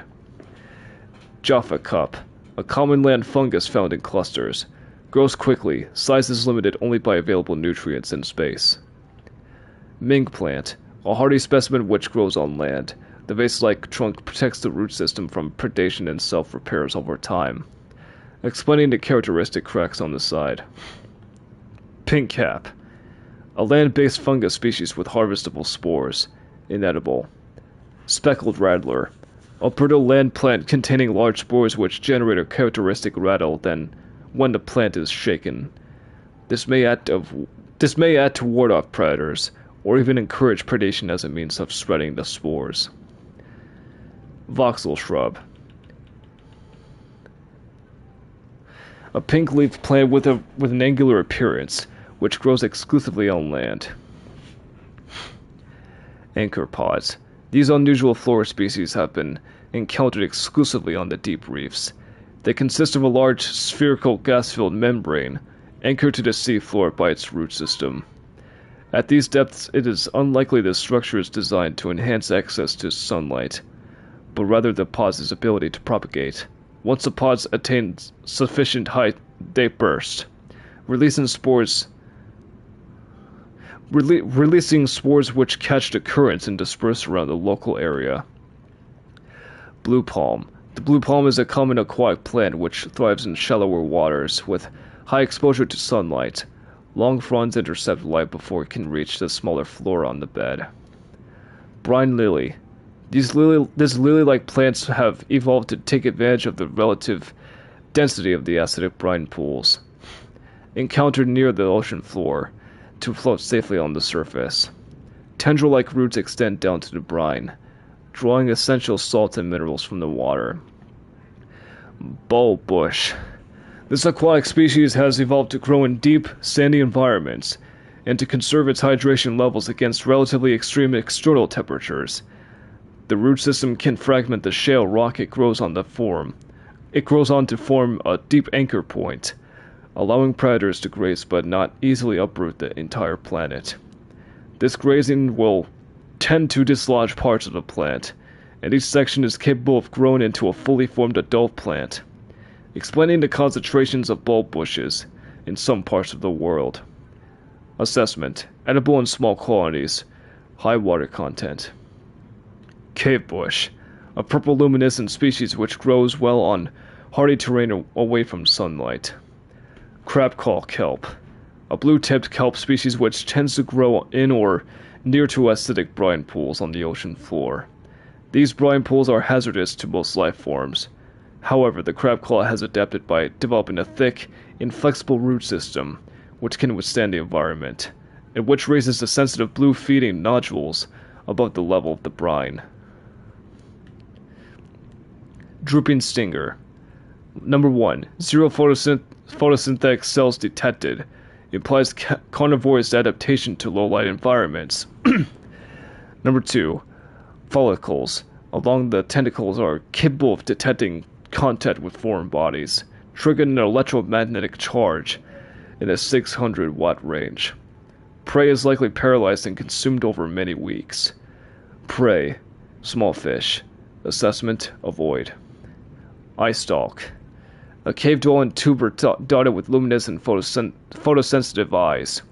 These eyes may in some way direct the twisted growth of the stems themselves, possibly in reaction to other lights, and other light sources, proximity of cave walls, or other environmental conditions.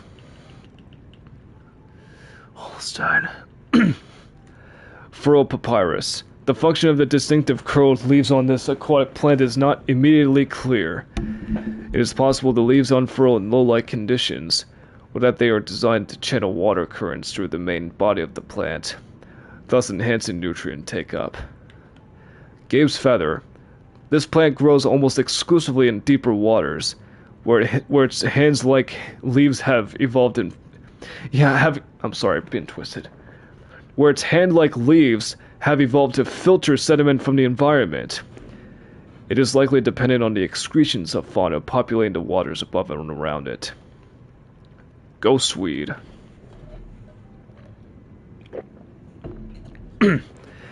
Grows exclusively in deep waters where its pale pigmentation is visible on the fewest wavelengths. Giant cove tree. Wait, I think I read that. Never mind. Yeah, and that. But not this one. Membrane tree. This entity defies neat categorization. It consists of more than one coral species working in tandem to create an insulated microcosm, enclosed within a translucent membrane.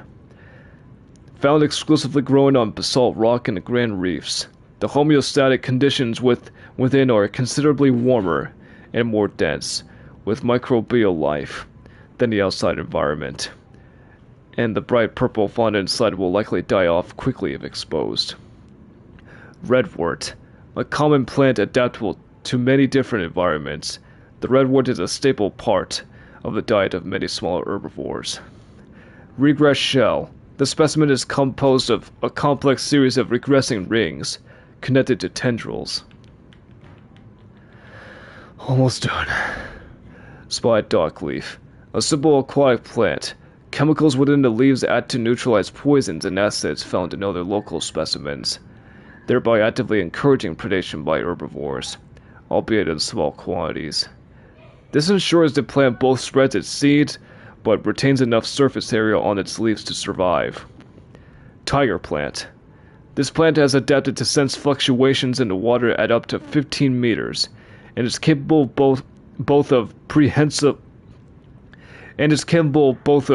prehensile movement of its tubes, as well as the propelling of thorns at speeds of up to 10 meters per second. Although capable of incapacitating small herbivores, this plant lacks carnivorous digestive organs. Would-be predators caught in its defense perimeter serves as a warning to other herbivores not to approach it, and then as they decompose they serve as fertilizer for the tiger plant. Assessment. Avoid or incapacitate. Tree leech. Parasitic fungus-like growth found attached to other life forms. An enzyme is released by the organism which dissolves a hole in the skin of the host, from which it leaches nutrients directly. Outer tooth-lined jaw serves no identified purpose. May be used during a different stage on the organism's life cycle. Assessment. Exploitable fungal enzymes. Vein nettle. A common shallow water plant which frequently shows signs of predation around the edges of the leaves. Thick, violet veins carry nutrients to the extremities of the fan, and brightly colored seeds grow around the base and stem. Violet bew. A common, luminescent plant which grows in patches on the seabed. Writhing weed. Well adapted to both shallow waters and cave systems, this plant lives in symbiosis with a coral species, which forms around the base of the stems. Finally. I done it. I did it. I read through everything. Yeah, my voice is worn off. And now, I'm gonna go ahead and build the rocket. And I'm leaving.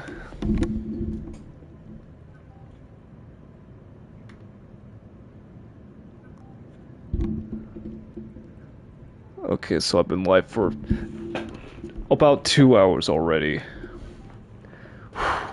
Oy, oy. Alright, now I am gonna go make the rocket and get out of here.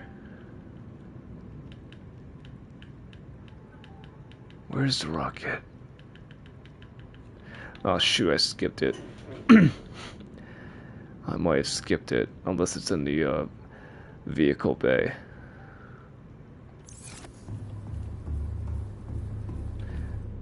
I did get the did I get the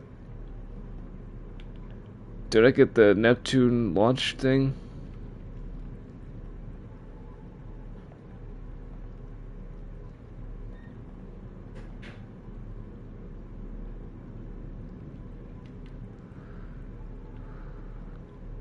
I don't think I did.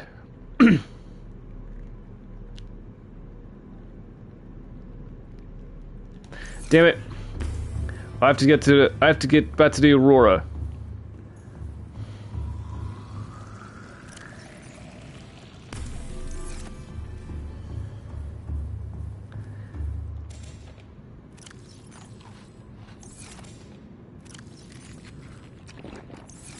There. I gotta head back to the Aurora real quick. So it's choice 679. That's the code for the captain's quarters. All systems online. Okay, I'll be back. Wait, no. Hi. Just a little trick.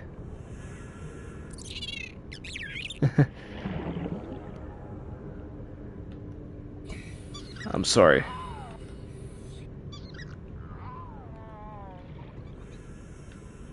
Ah, no. I'm sorry, best if you guys don't follow me. Did I get all of you?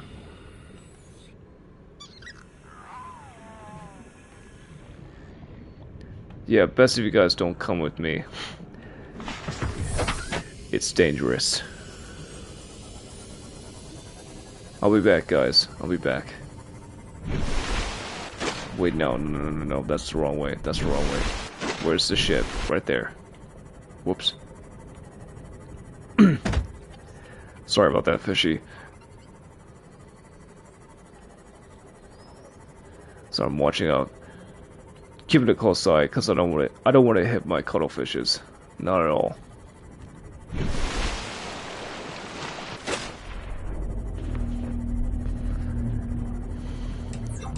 So I just gotta head back inside the Aurora real quick.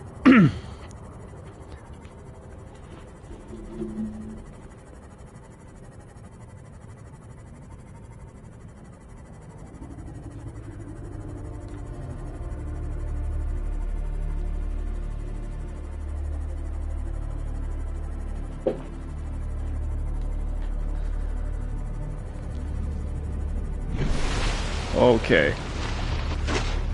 Not that close yet. Not that close.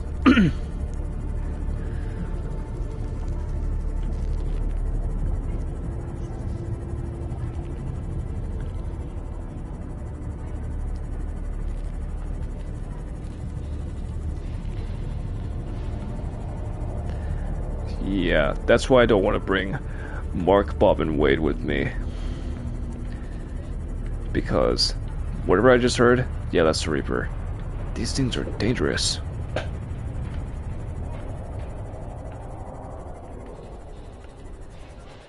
Alright. I'll be back.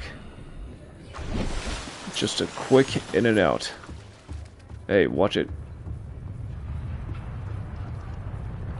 Oh, hang on. My cat wants to get out. Oh, drop something.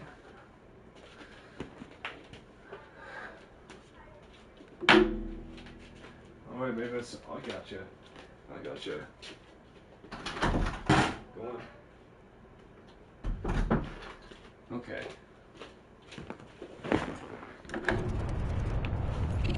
Nope. Missed me.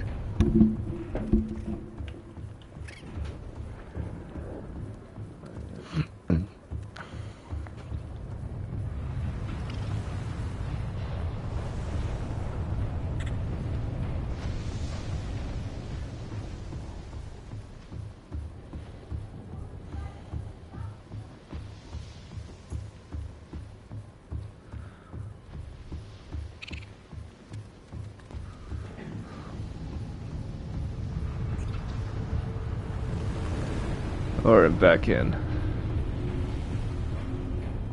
Here we go. I know where to go.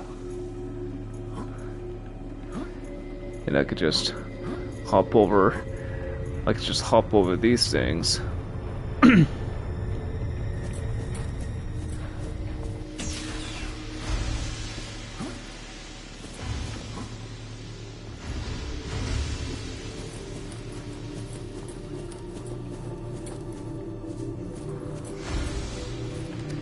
Just in case.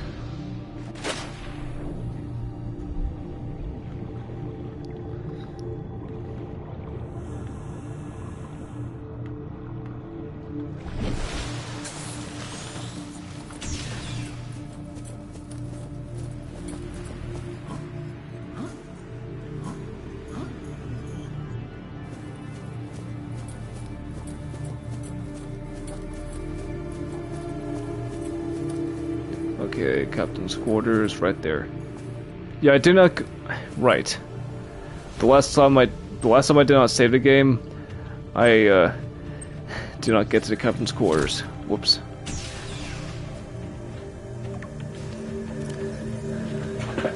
Yeah, I'd already read that. And I already listened to that. Neptune escape rocket. This blueprint set was developed at Altura headquarters specifically to get you off at 4546B and back to the nearest phase gate. It takes into account local gravity, astronomical data, and available resources. It is piloted by AI. It may be adapted to employ whatever power source is available, but it will require a lot of it. It consists of 5 independently constructible elements. Launch platform, floating platform provides a solid base from which to launch the rocket. Gantry provides structural support. Stage 1, primary thrusters to reaching the atmosphere escape velocity. Stage 2, fuel reserve. Stage 3, cockpit. Features 1-person life support, short-range communities, adaptable power supply, orbital shielding, and onboard time capsule. Warning, onboard AI will not launch if local threats are detected. Warning, the use of alien materials to power the craft may increase its range in unpredictable ways. Ooh.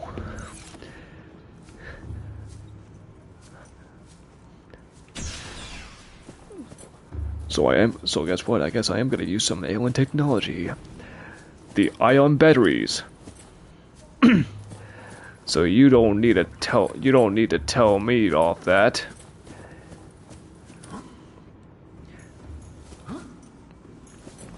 Okay, so now I got the blueprints. What do I need to get?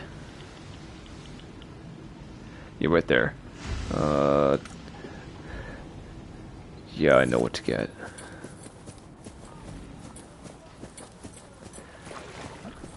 So of course we need a bunch of titanium. So 5 pieces of scrap, so 5 salvage metals, 2 coral samples, 1 piece of gold, 2 copper, and 4 pieces of lead. That's it. Well, for the base, that is. I know there's more materials I gotta collect. Alright, for real this time? So long, Aurora.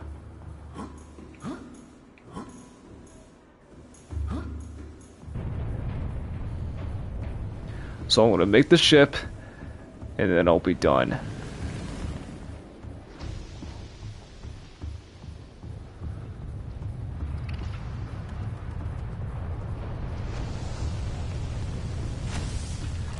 Can I use the habitat builder to build that thing?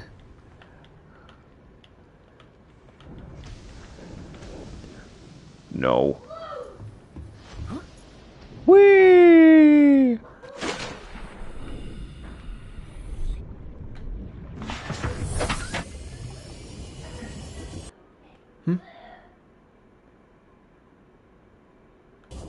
Sorry, it's my sisters. Just wonder if they're alright. Alright, so,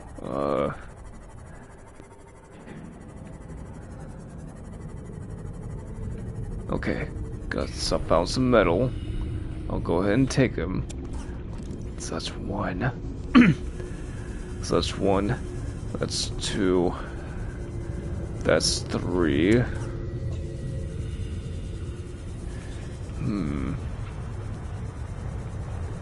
That's four. That's five. Hey, stalker. Okay, just need... Oh wait, no. I think I collected 2 wires, didn't I? Well, no, not wired. 2 copper. 2 pieces of copper. Here, I'll just drop that.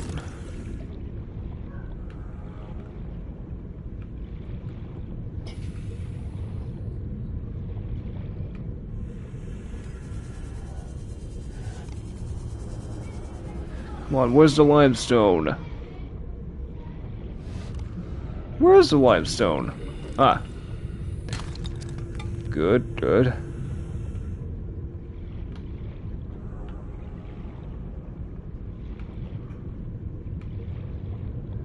Oh, hi, Amelia. Ah.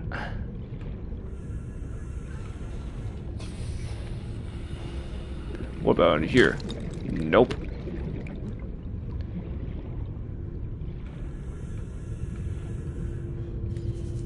It'd be nice if it was daylight.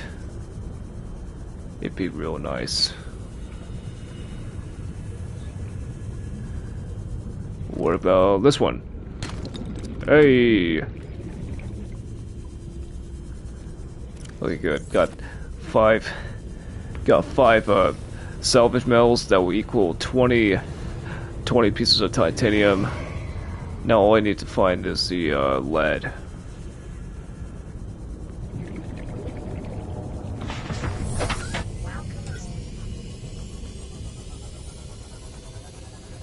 Let's see if they... Okay, sandstones do reside on this wall. Okay, good. Got one. Nope. Actually, not here. Just in case.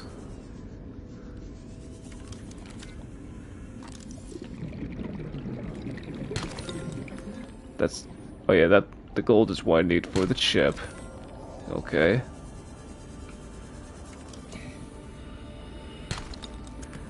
Alright, lead. Good, good.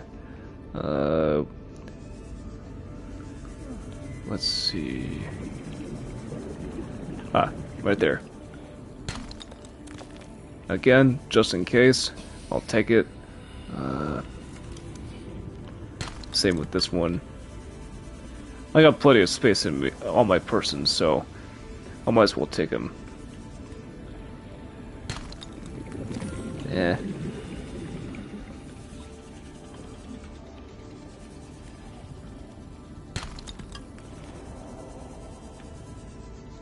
That's not a good noise. Yeah, I heard that, Reaper. I heard that.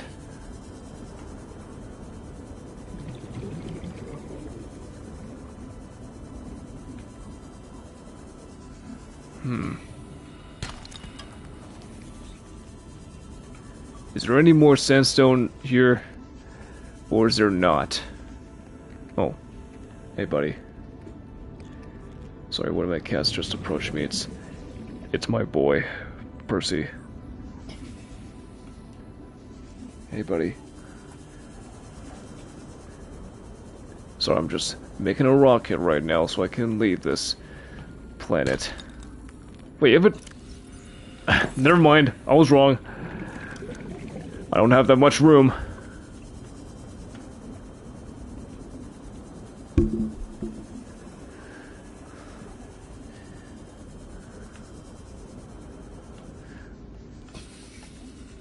But here, let's go ahead and put the stuff I don't need in my person. Okay. And here, maybe some food. Spadefish shall do. That's infected, never mind.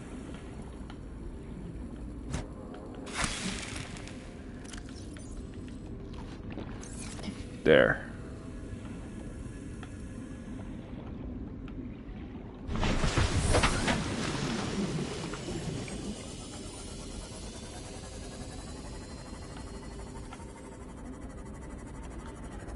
Okay, there's more sandstone. Let me go ahead and take a look at these.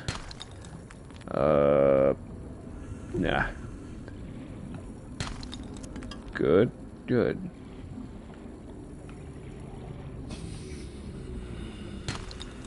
Nope.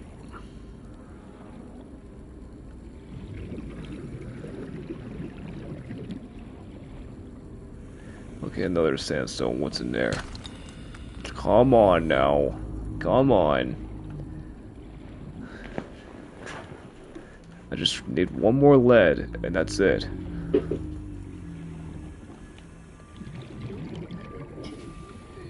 Man, got some hostile plants around. Lead! Got it.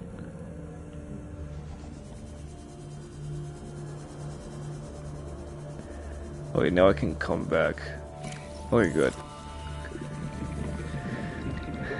And there's plenty of tibble corals on that surrounds my home. So I'll just come back home anyway.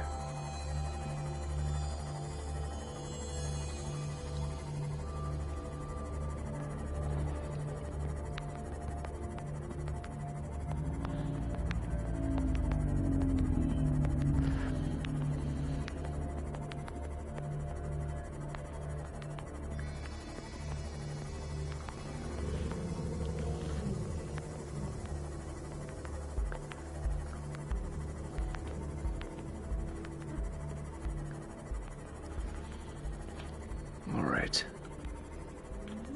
Here we are. We're back Welcome home. aboard, Captain. There.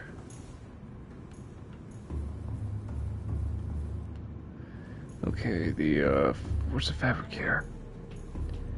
Right, there's only one fabricator, and that's in my room. Okay. 1, 2, 3, 4, 5. I might have miscounted. And I somehow forgot about the table corals.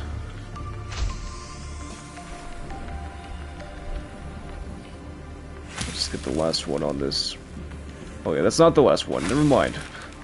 Okay. There. Now let's go make the ingots and the chip.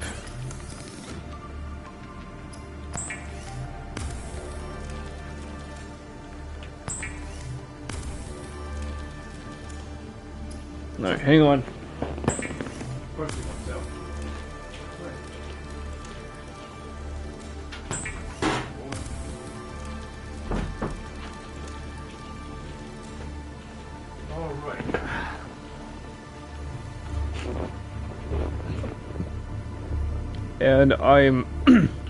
And I'm assuming I have to make the launch platform on the vehicle bay. Am I right? Yep, I'm right. Cannot build here. Must be constructed. Oh, come on now. No, not climb it. Pack it up.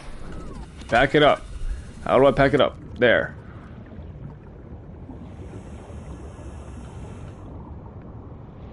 Also, where's Mark, Bob, and Wade? They're here. Hey. Okay, have fun around there. Okay, now let's... I'm assuming... I hope this is deep enough. I certainly hope so. Okay, let's do this. Yes! Ooh, this thing's big.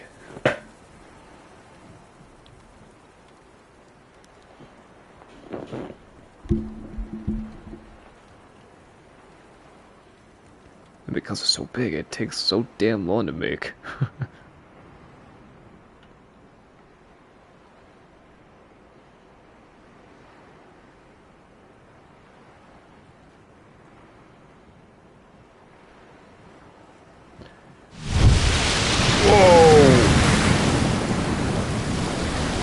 That was loud. Ow. Okay, let's unpin that. Now what do we need?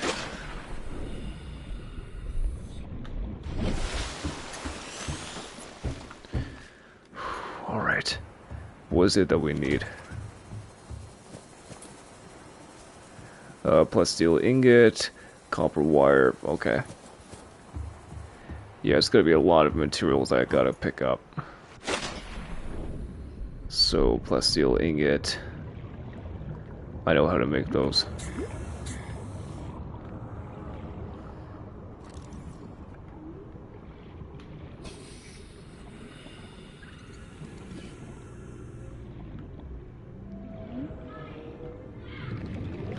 Okay, I'll take that.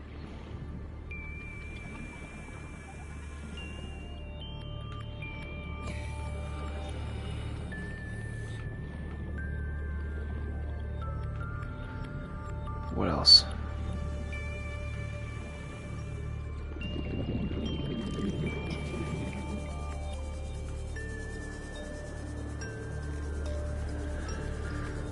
Surely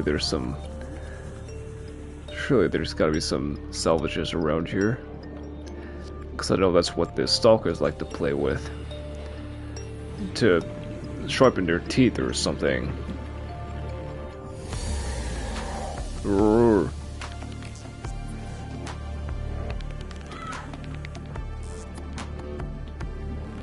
Metal? Any more metal around here? Huh? Okay, nothing in this container. No.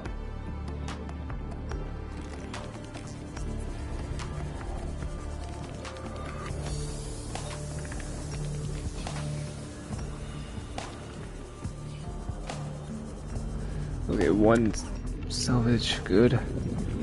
Now I just need 2 more titanium. Again, I want to keep it exact. This one? Hey, yes.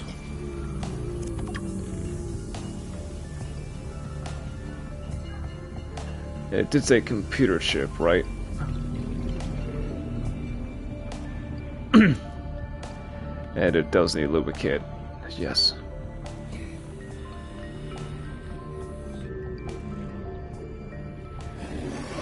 Uh-oh. Copper! Ah! Where'd it go? The stalker disappeared. Where'd it go? I lost it. It just disappeared. It roared, and it's gone. Oh no, that's not what I meant. I thought that was a limestone. This is... I'll accept that. I might need titanium. Maybe.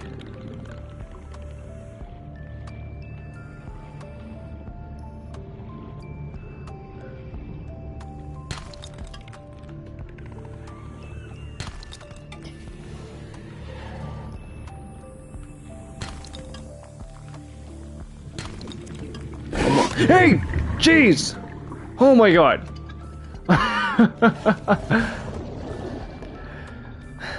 That was my bad. That was my bad.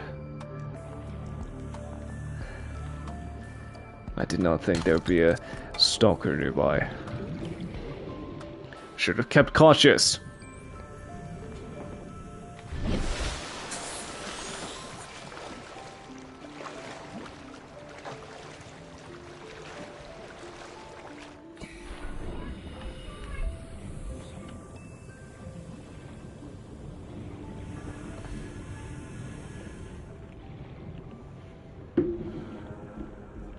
Yeah, sure. I'll just glide my way back.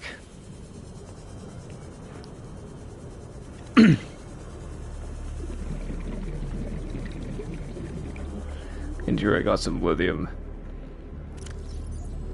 Yeah, I got some lithium in, yeah, I got some lithium in here anyway. So I did have more copper. Right. I should have known.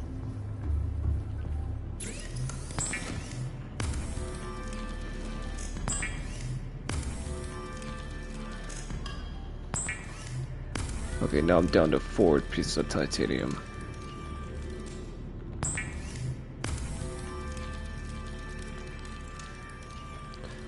Alright, and lubricant.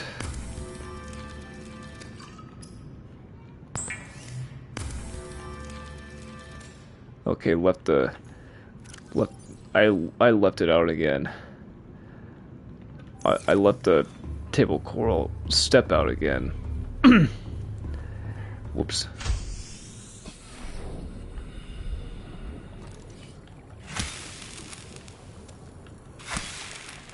Okay, meant to get that one, but that's okay.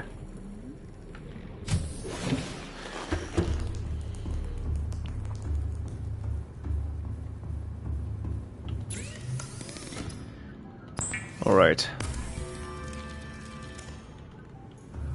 So the base was phase 1. And now for phase 2.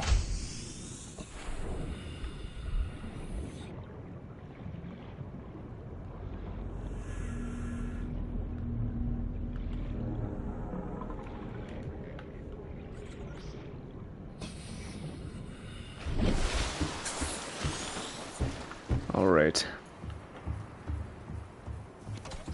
Now for phase 2. To get... I thought I needed a chip! Why? Ah! Whoops. I thought it was a chip. Not the copper wire itself. Whoops.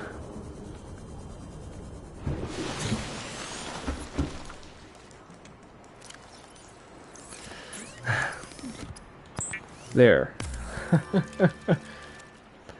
Well, at least I have a chip then.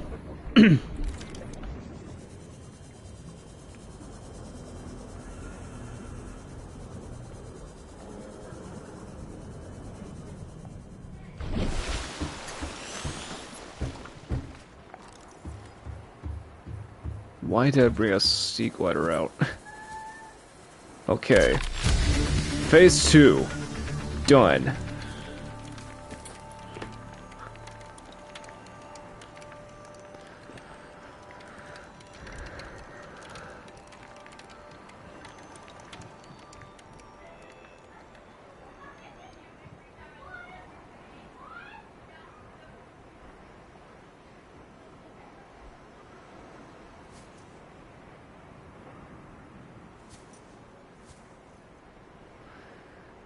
Come on, finish up. Alright, what next? Yep, I do it. I need more titanium. Okay. Should I... Can I pin it? Well, I can.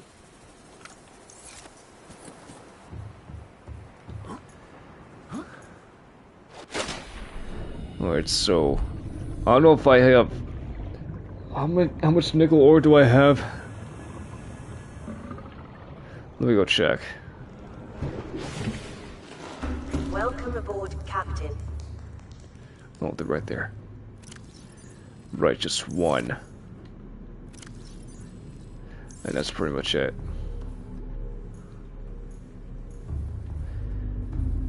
And I have the, at least the silver minerals for the wiring kit in here.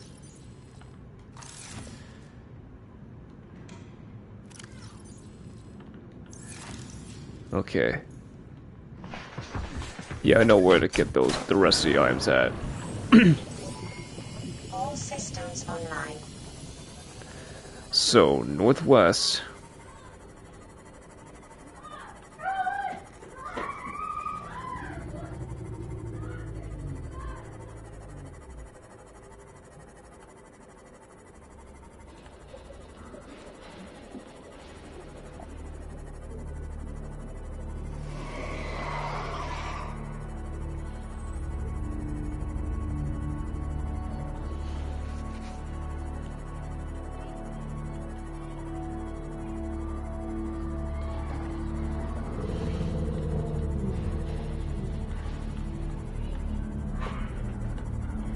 Oh, here. Yes. My sisters are going crazy. If you can hear them, which You likely are.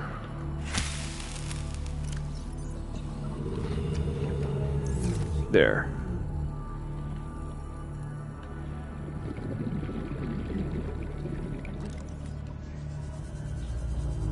There shouldn't be a metal salvage around here. Some scrap. I hope so.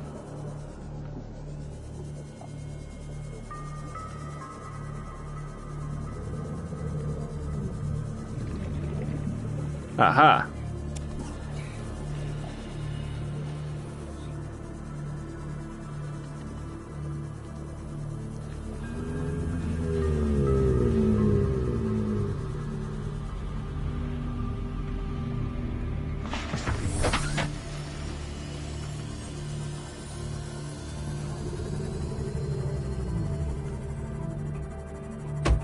Ow.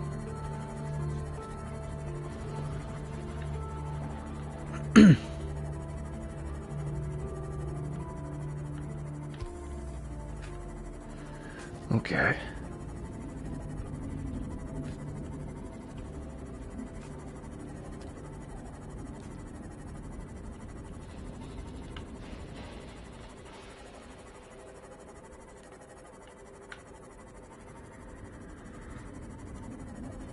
I think that was a sand shark I heard.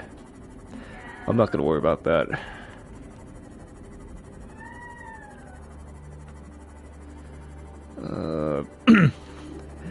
See, I know where to go. Where to get the rest of the materials at. Oh boy. Crashwood! Crashwood. How close are you?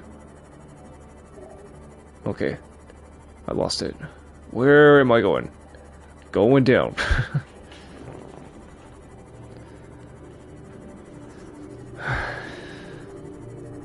So, 2 rubies.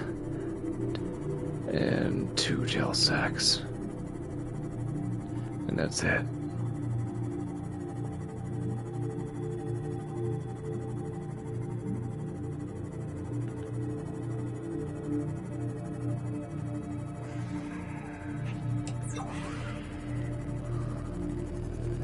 Okay. Hey! Hey, watch it! That's my bumblebee tuna you're chewing at. Oh boy. I gotta sea glide. I got to glide away. Okay, so that's 1 ruby.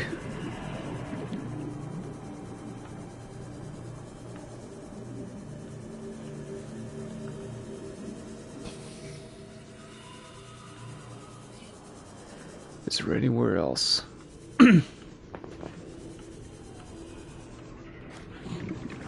Sure, I gotta get back to my sea moth. My bumblebee tuna, seriously.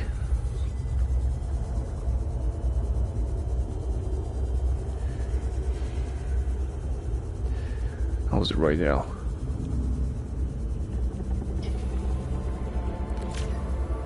Okay, not that bad. Good.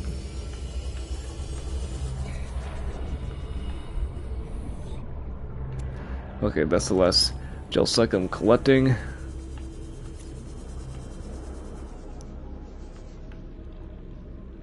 Nickel. Yes. Ruby. Yay.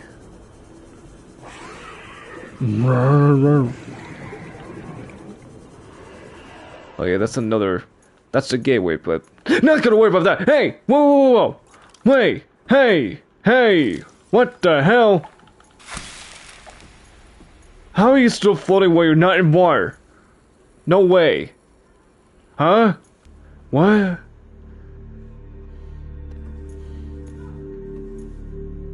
It's floating around on land. That does not make sense. I think I found a bug. I might have found a glitch.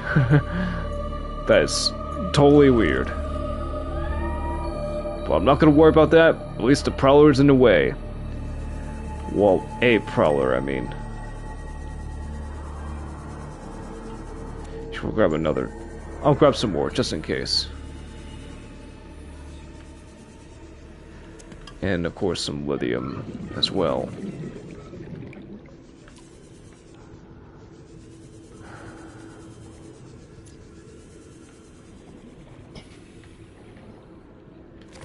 Maybe this too. Oh boy. So I just gotta stay cautious for the ghost.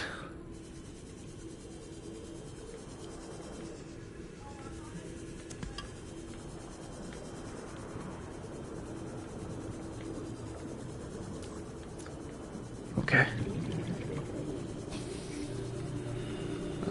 Anything else? Nah. That's all I'm gonna take. Yeah, I'm just gonna... Oh no. Not where I entered.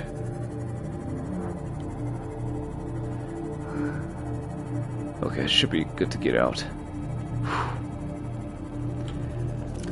Okay, so got plenty of nickel, 2 Civil Wars, 2 rubies and 2 gel sacks. Got it. I am alright. Where's the way out? Right there. Okay. Okay, so that's all of phase 2. Wait a minute, no. Okay, yeah, that's all of phase 2. Not phase 2, that's all phase 3 collected. The rocket boosters.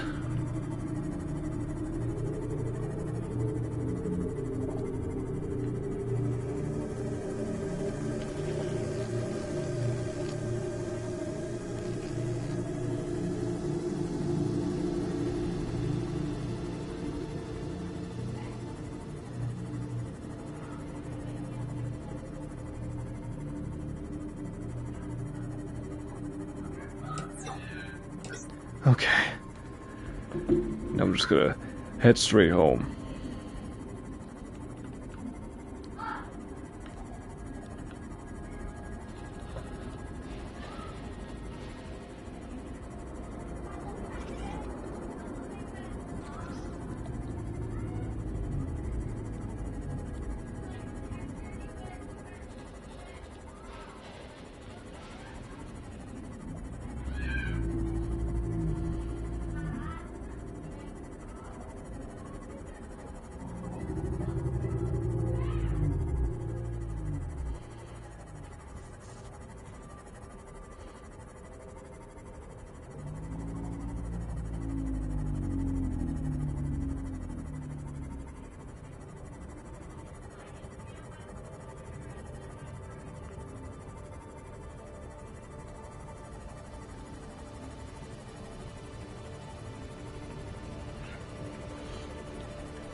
Alright. Almost home. Almost home.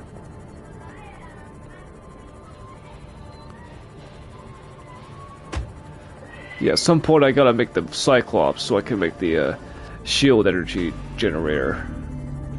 That's the only place where I can build that. That's, to me, kind of stupid. Alright. I'm back. Let's do this again. Alright. So that was the plasteel. Alright. 2 aerogels.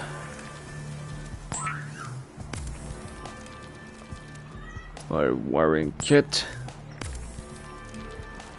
There. Oh, the rocket's over there.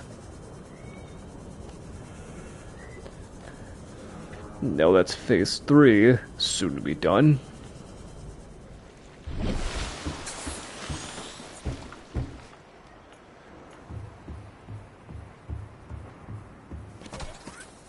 Boom. Man, this thing's huge. It's gonna be huge.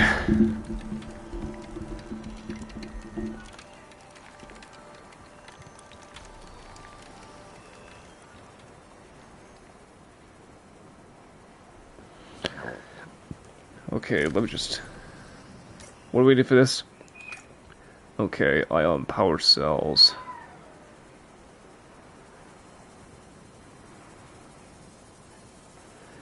we need for ion power cells. Okay. Yeah, it's gonna be a bit of a tough find, but that's okay.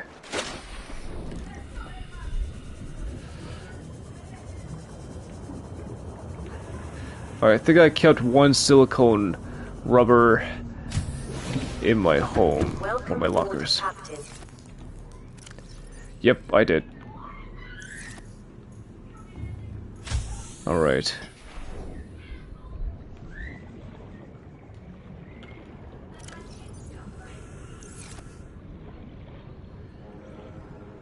Oh wait, no, I need 2 ion cubes. Duh.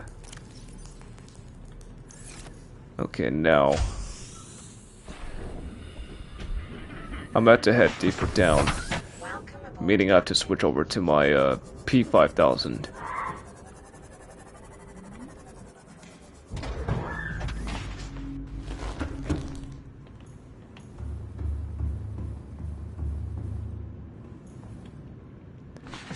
Okay, here we go. Welcome aboard, Captain. Okay, thank you. Damn it, it didn't reach.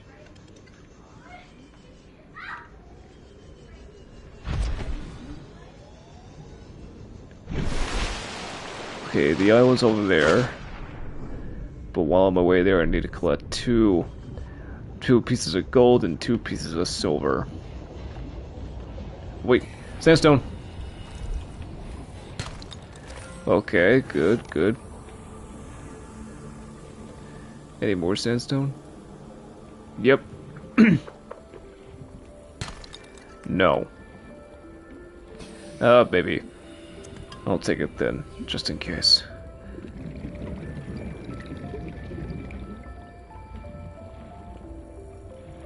Any more sandstone?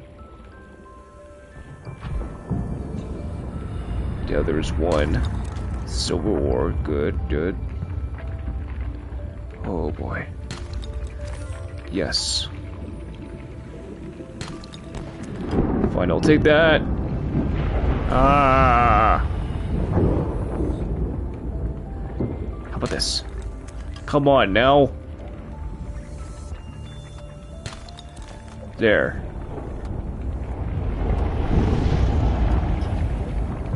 Oh wait, it needs 2 power cells. Ah! I'm an idiot.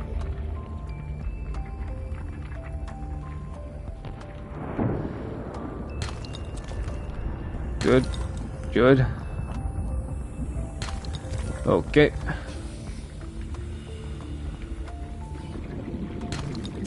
I'll accept that. That's a lot of blowfishes. Come on, any more sandstone?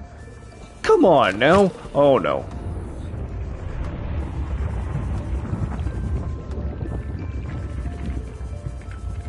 Yes. Yes. And I need 4 more ion cubes. My suit has it, right? My P5000? I hope so.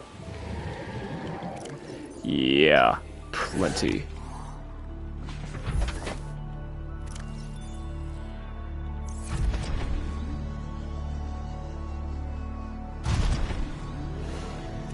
Okay, should have plenty of room for the other materials.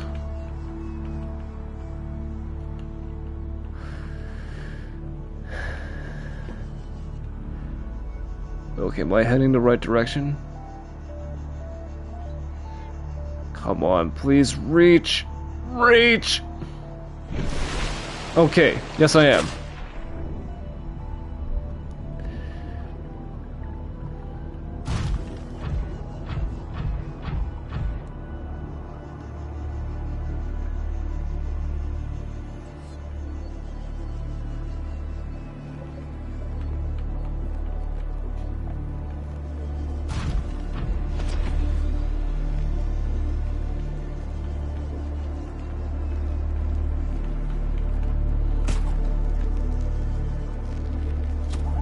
Hey, yes it did reach.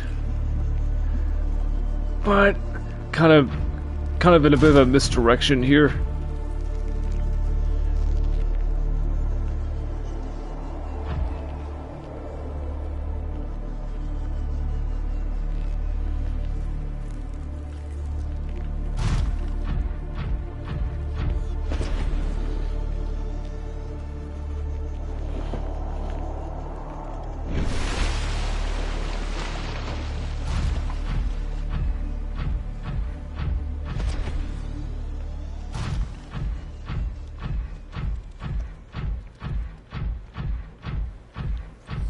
Okay, I'm good.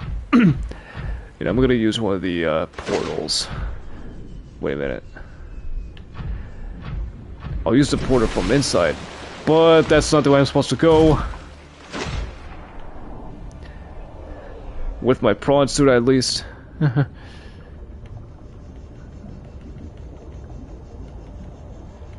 See, I know where the materials are.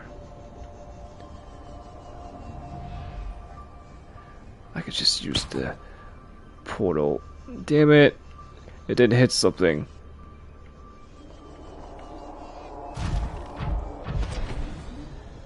Alright, upsy daisies. There.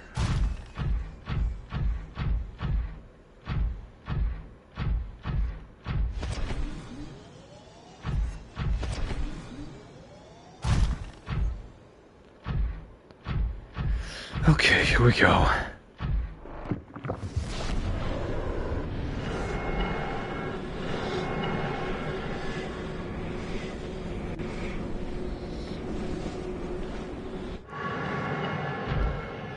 Yeah, here we are back in the volcanic region.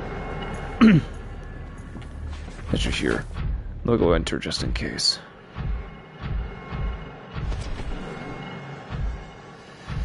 Okay, here goes nothing. Oh yeah, apparently didn't scan that. Kyanite is a blue silicon mineral which forms under high temperature, high pressure conditions. It is resistant to heat up to 1100 degrees Celsius and is thermoelectric, making it a valuable component of thermal power plants. Assessment essential for advanced fabrication. Yes. And that's the purpose. I'm using those to get out. Okay, good. There's also crystalline sulfur here. I'm glad. Okay, got 4 kyanites. Now I just need 3 more crystalline sulfurs. 1 now. Alright.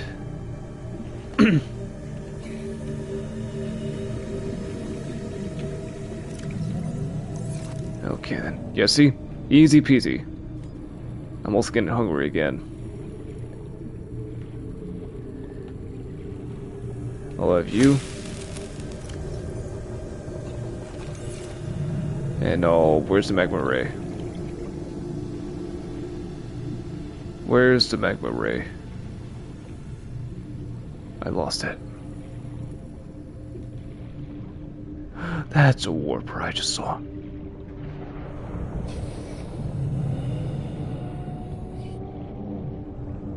I thought I saw it, the magma ray. Come on.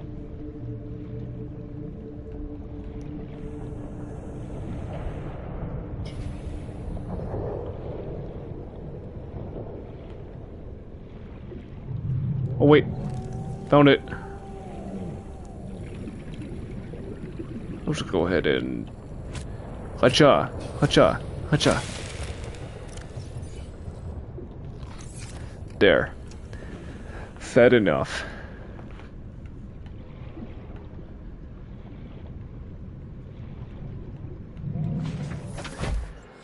All right. Here we go.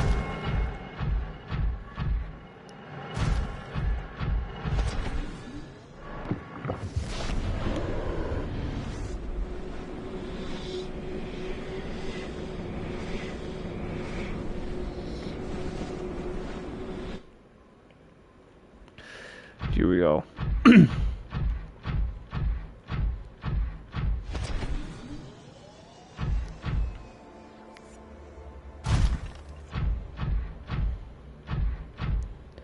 Here we go. Back home.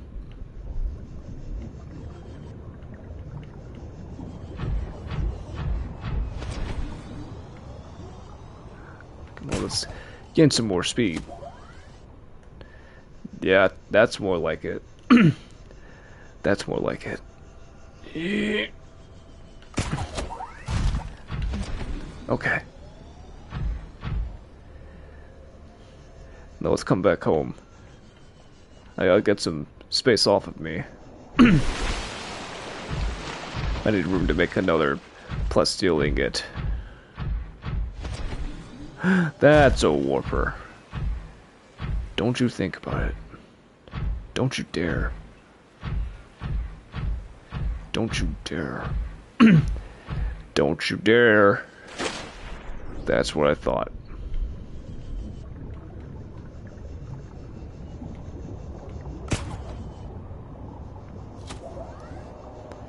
Alright, get it a little bit, get at least a little bit more speed.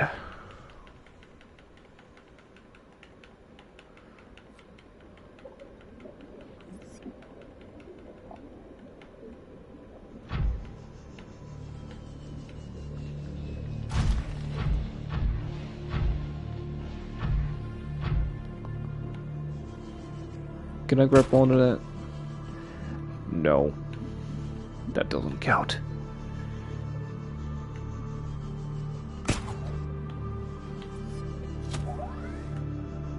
Yeah. Made it. Did not hit the ledge. Okay, I need to land.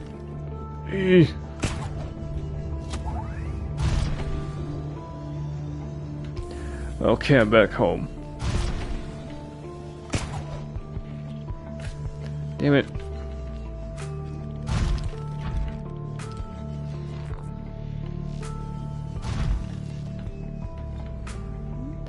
Here we go. Yeet. Welcome aboard. I'm back. Now let's go make those ion batteries.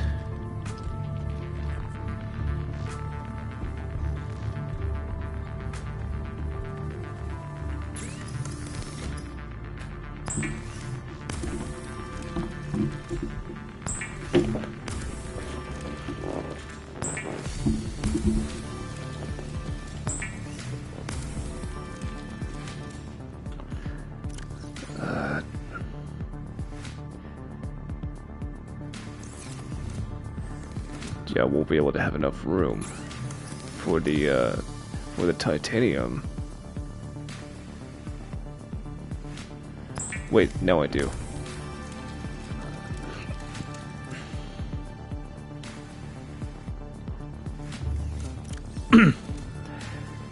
Now I do.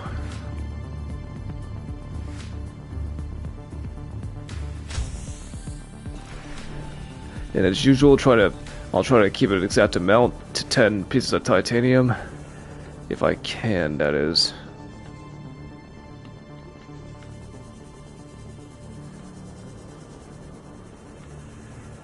Gee, what if I go the other direction?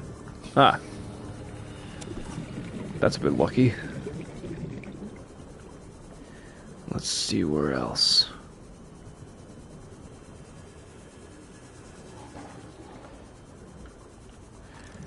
Okay, that's a good random thing. Scrapping that off.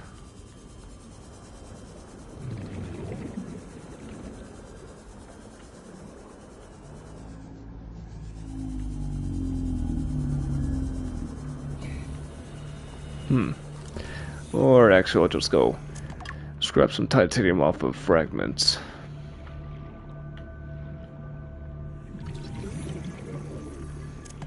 There.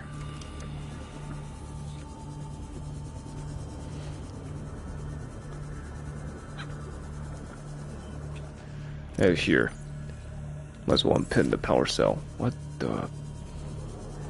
I'm sorry, I thought I saw something behind me. A shadow.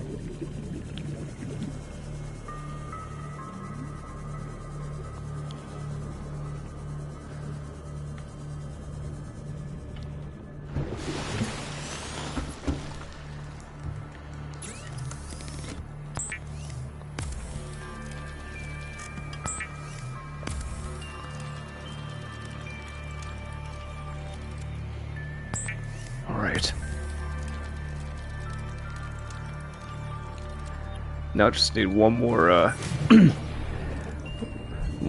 ion power cell.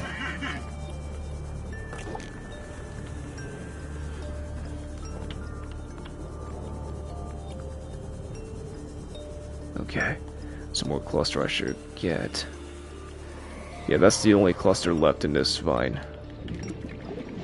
Okay, never mind. Now there's only one left, I think.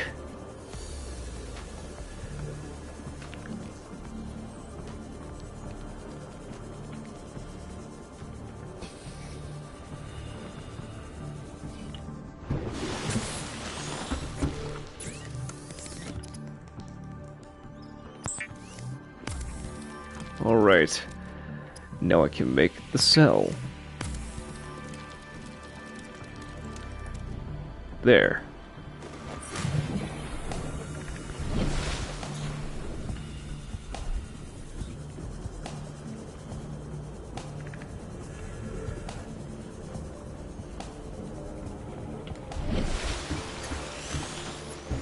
Alright. And now it's phase. That's phase 4.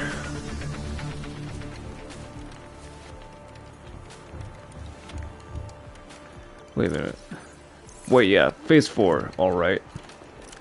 Now what's next? Yeah, see, I do have to make the Cyclops in order to make the shield generator.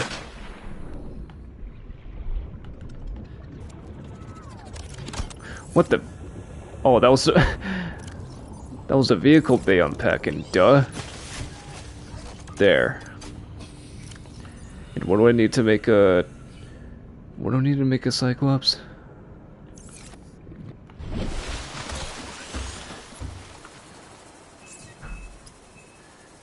Oh, come on! What am I missing?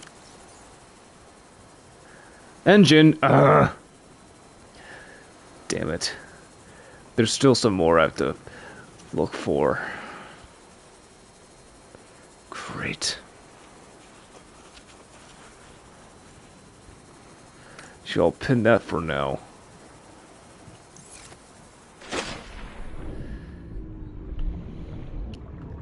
And here I should also look for some stalker teeth.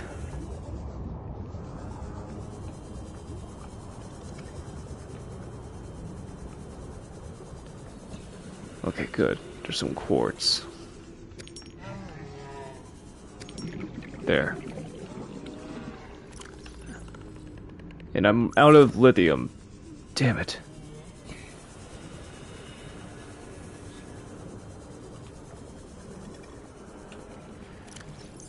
And here I'll make the titanium ingot for the time being anyway.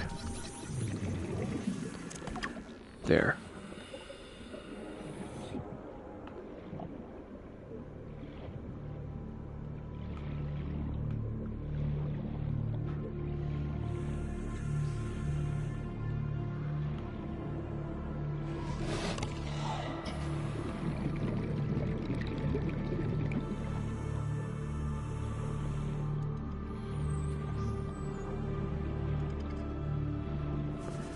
Here. I'll go ahead and do this then. Do a little scrapping.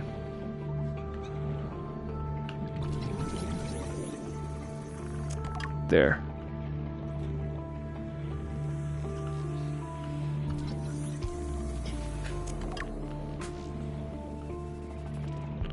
And hopefully that's the last phase I gotta do. The rocket.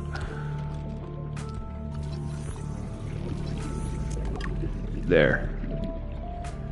Now let's see if I can find a tooth around here.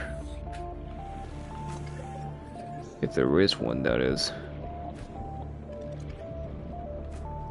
Wait. Okay, never mind. I thought I saw a tooth. My bad.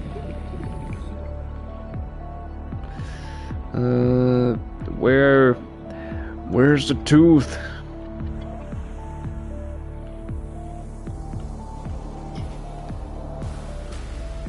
I'm pretty sure that was a reaper I just heard.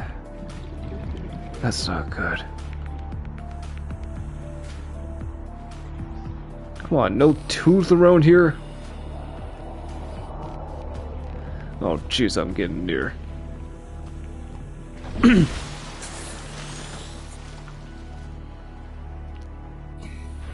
Alright. Come on. There's gotta be a tooth around here, right? Huh? Any teeth? Any stalkers at all?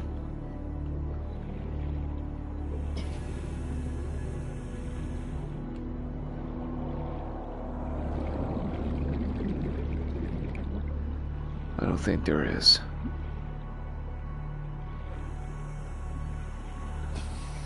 Yeah, I don't see any stalkers around here. That's not good. Maybe it's because the Reaper that we're near.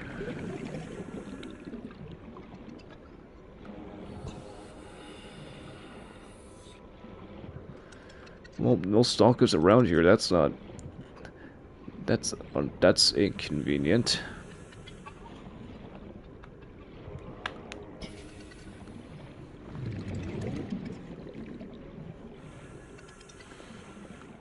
Let me double check around the forest.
Any any teeth around here?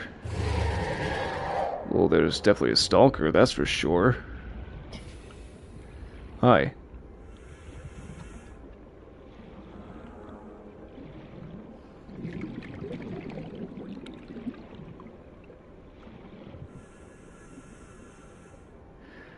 Come on. Any teeth around here?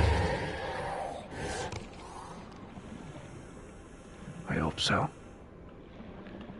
Yeah, there's one piece of scrap metal. See, I'm not sure if there's much metal around here.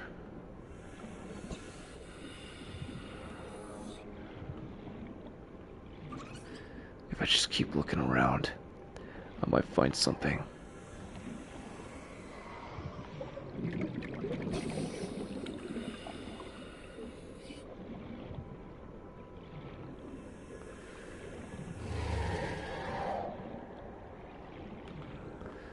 Are you coming after me? I guess not.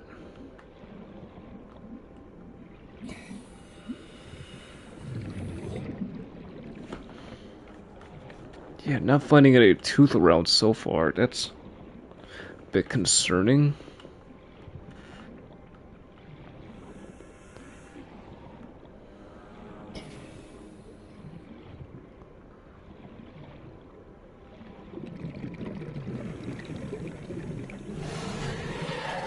Hey!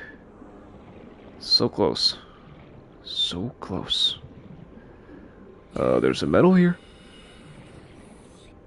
that you can bite on, literally. That you can sink your teeth into.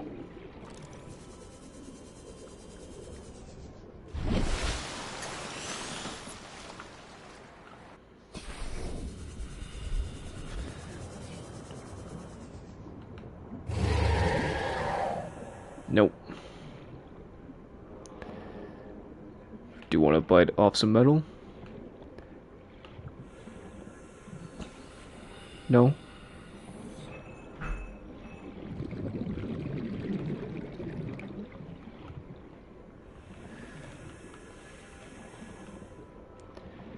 Come on, and just a single tooth. I cannot find a single tooth around here.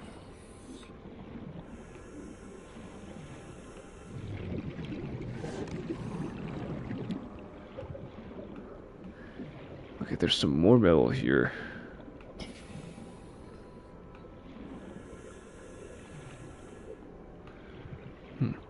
Did they break something?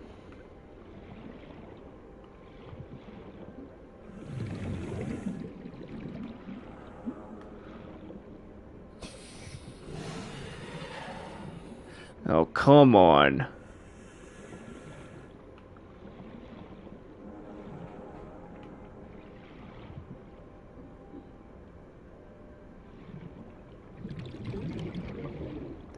Sure, just get some more oxygen.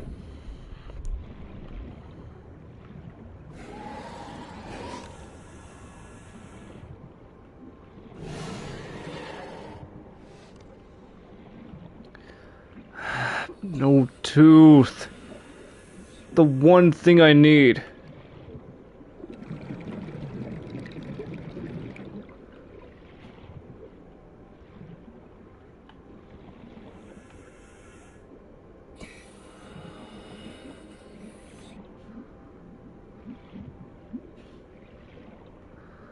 Come on.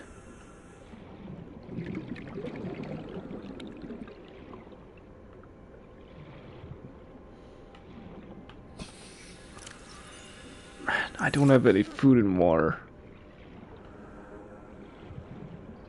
Come on, how have you guys not broken a tooth off yet? How?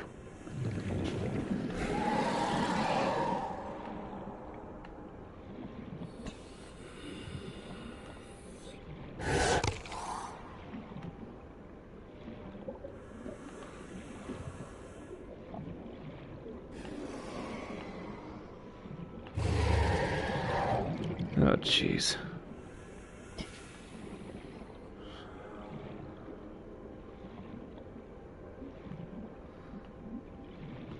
Yeah, come on. No teeth? How could you?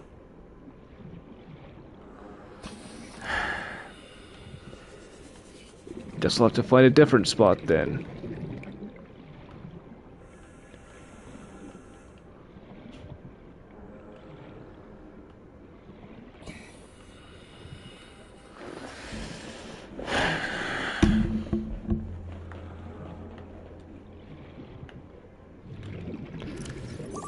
Fluid intake. Yeah, I know.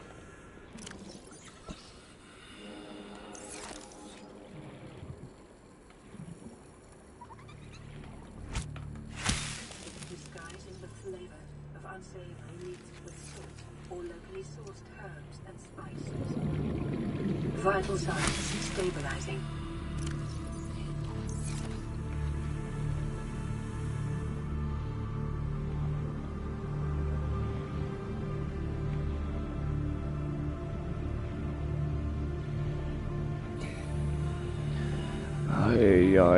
I can't find a single tooth around here. That's unfair.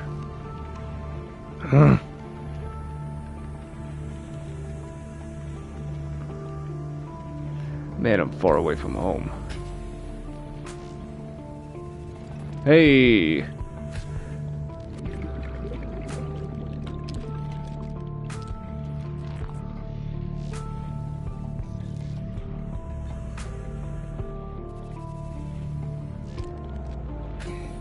Still no teeth. Why?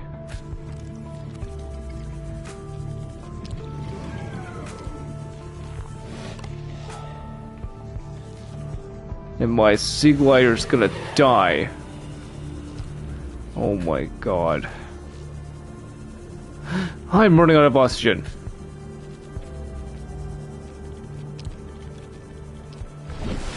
Okay.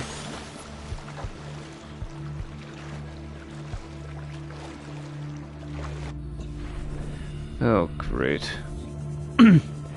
It's dead. Yeah, it is.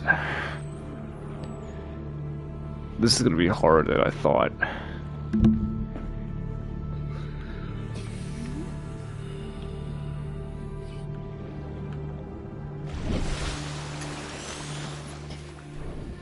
Yeah, and I'm also thirsty.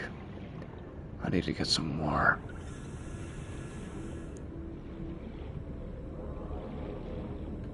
Seek fluid intake. Welcome aboard, Captain.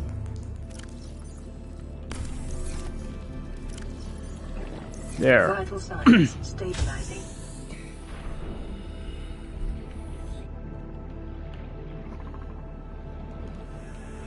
You know what? I'm gonna bring the bumblebee tuna with me.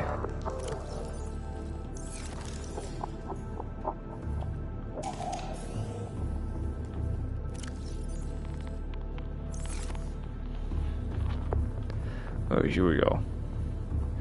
This time I'm taking the bumblebee tuna with me.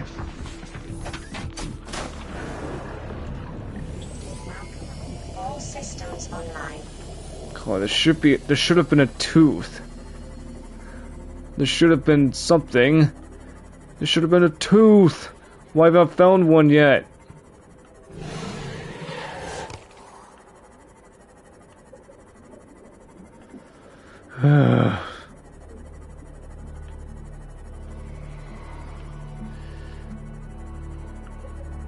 Great. Guess I just could keep on looking, huh?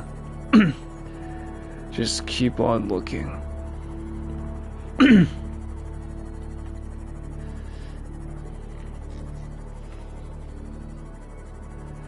What about around here?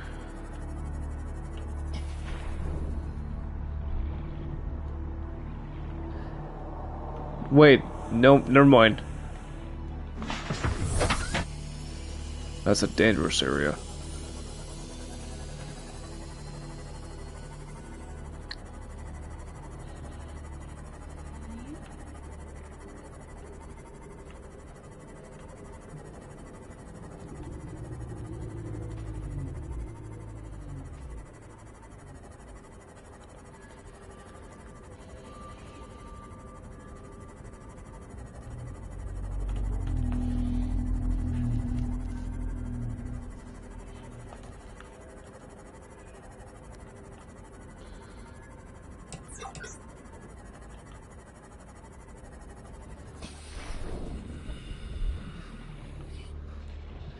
Come on. Can I find any tooth around here?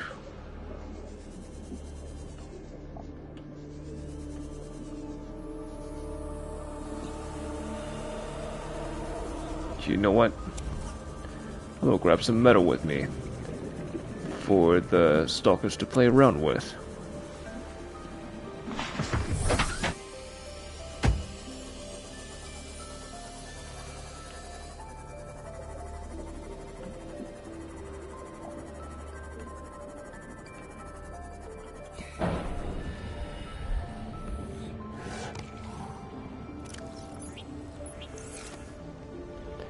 See if that does anything.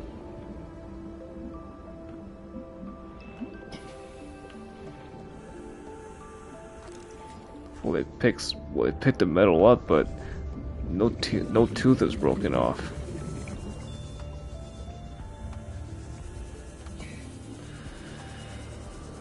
Hey, that's my bumblebee tuna. Okay, it's still fine somehow.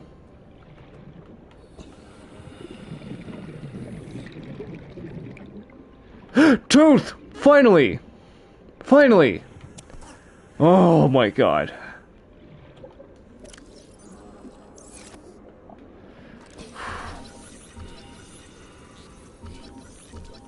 Come on!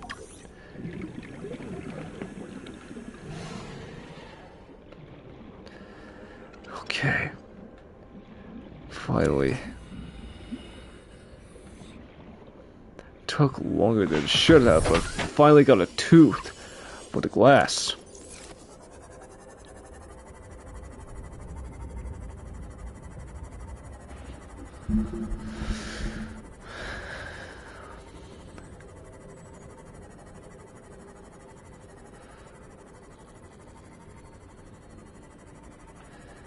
Okay, parking it.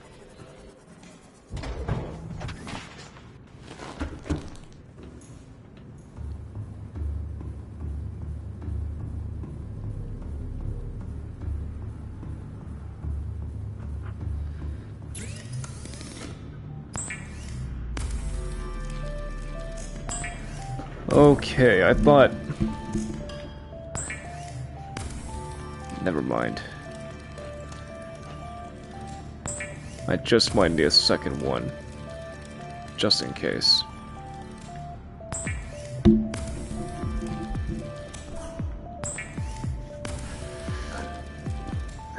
There. Okay, so I do need another chip anyway.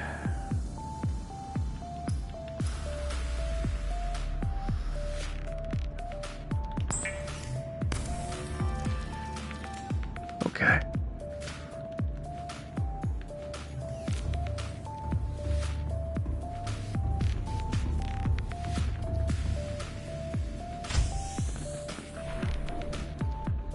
Also, what do you need for the power cells?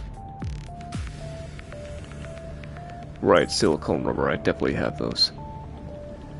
Here. Matter of fact, I'll take these two out.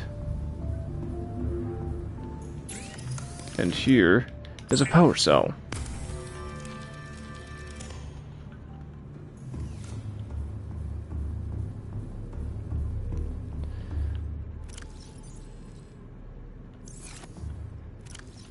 Nah.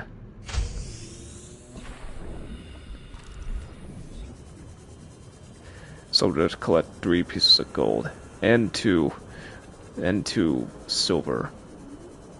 2 pieces of silver. And that's it.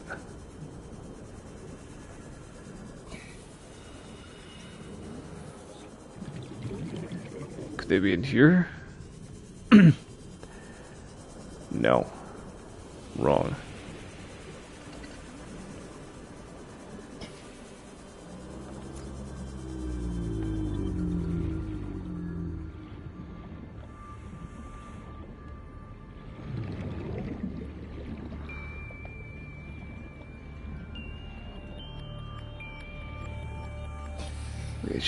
I should find more sandstone around here, right?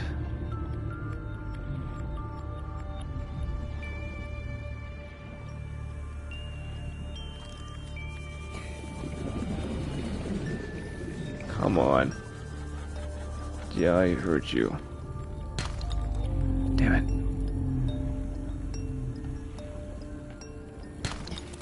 Okay, good, good.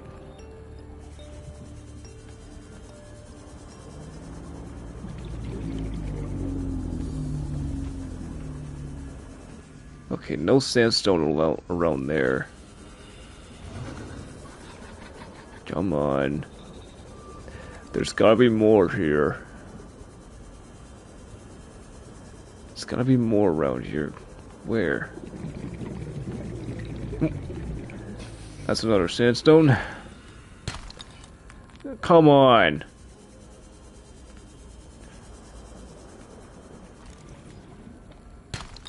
Come on!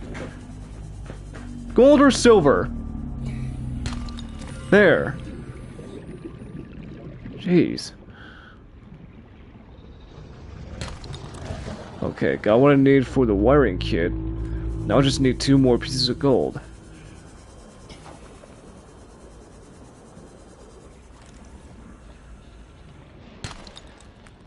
Yeah, I might as well.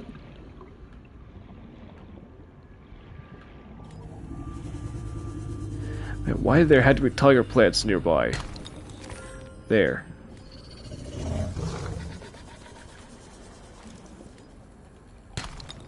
Nope, don't need that.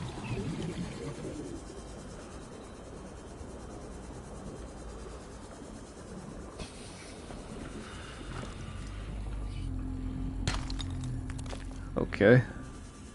I just need 1 more piece of gold. 1 more piece of gold. 1 more piece of gold. 1 more piece of gold. 1 more piece of gold. I want some lithium too. 1 more piece of gold. Jeez. And I need air.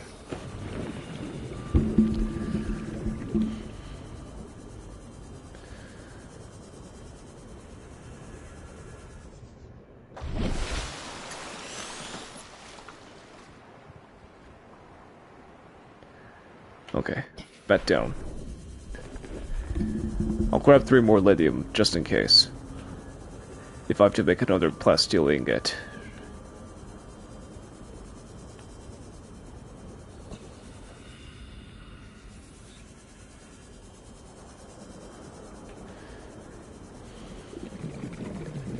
Okay, that's 2.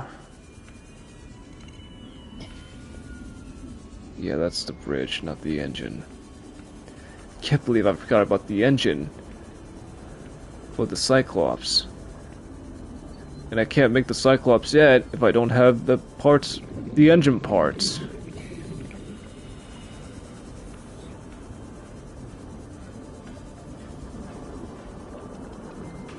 Okay, 3.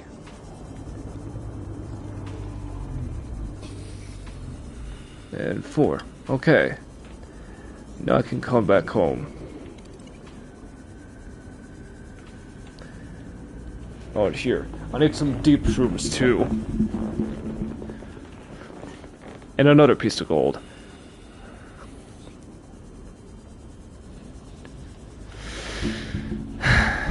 What the...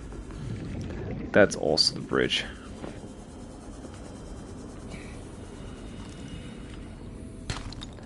No. No!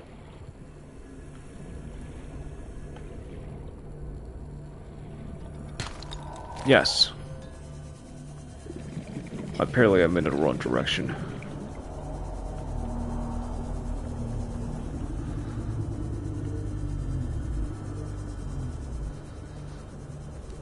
What if there's Cyclops engines in this wreckage here?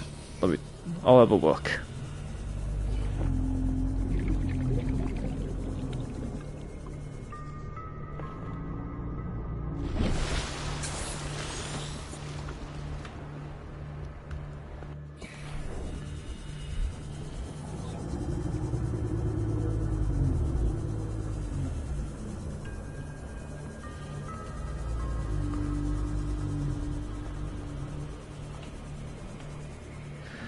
Okay.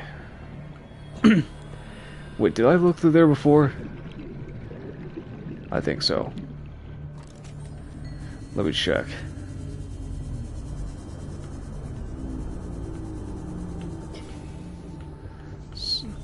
Yeah, pretty sure I did. Never mind. I was wrong.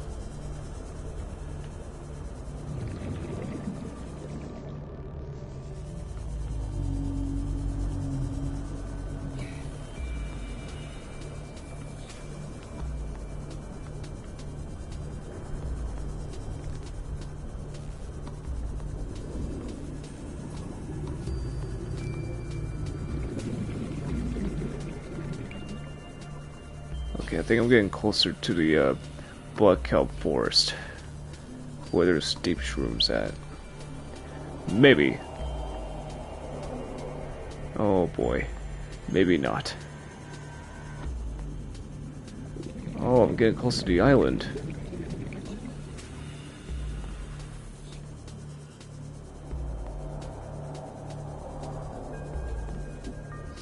Yeah. Bad idea. Oh, sure. I need that for the, forgot what the green bottle was called again.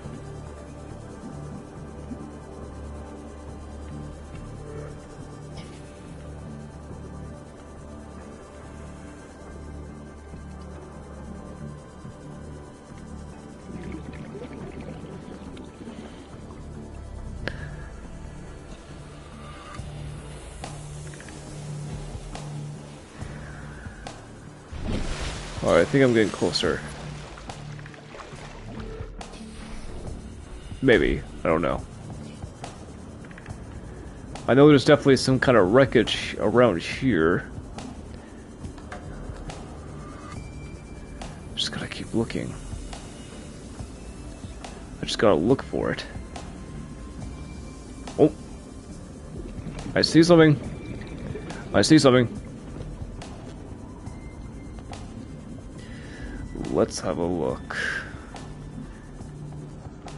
See what it has. Oh, wait, there's a ventilation. That's not a That's not a way in. Never mind. Okay, here it is.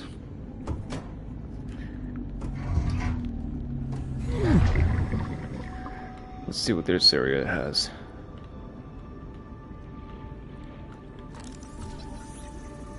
Yeah, propulsion arm. I don't need that. But again, gotta add that in.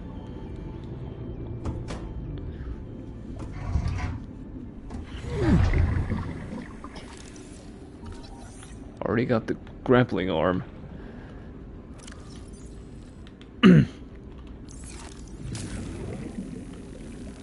I'm just looking for the Cyclops engine. Yes, I hear you, Bone.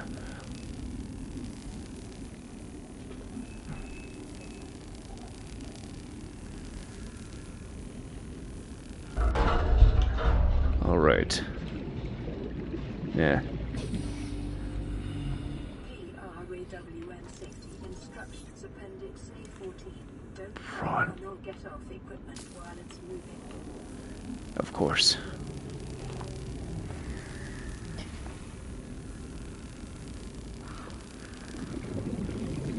I eventually need to get out of the ocean for air.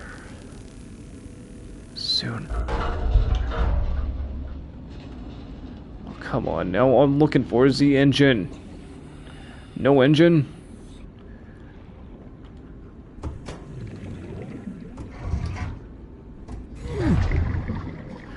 Okay, that's a way out.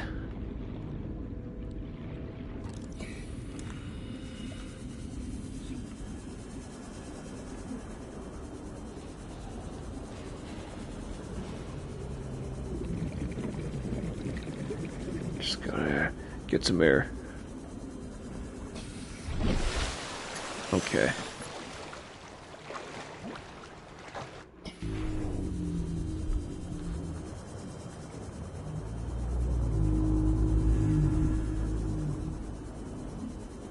I should have brought the sea moth with me.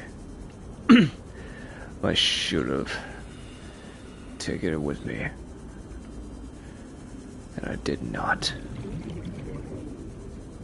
Sand shark, no.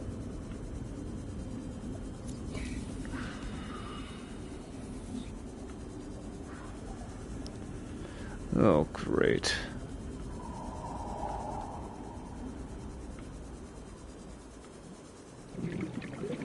That's a crab squid. I'm getting too close to it. But I'm okay.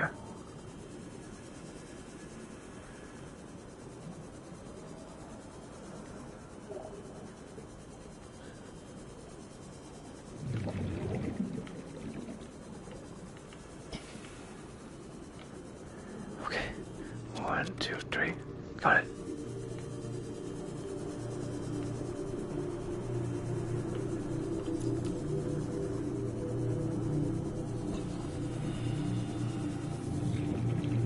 This is a bit scary, to be honest.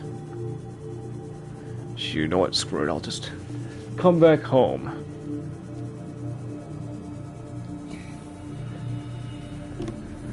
How many hours have I been streaming this?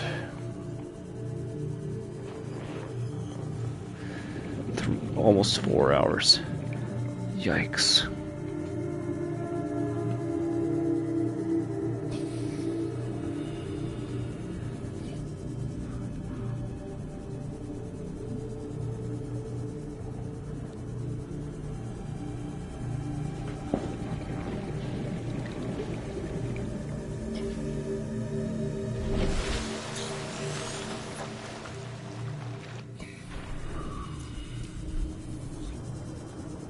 I see some wreckage.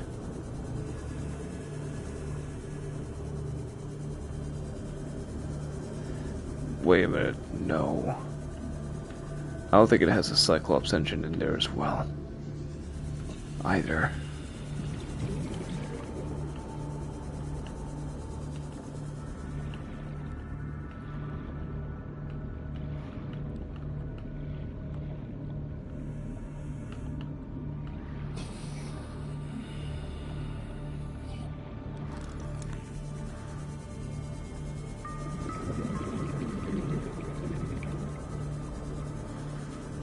Yeah, I just can't find the wreckage in the Kelp Wars.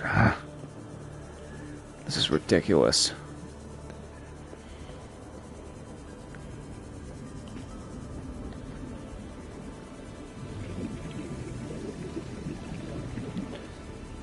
You know what? Since I've been streaming this for 4 hours, I'll just have to come back home, make whatever I need, and then call it.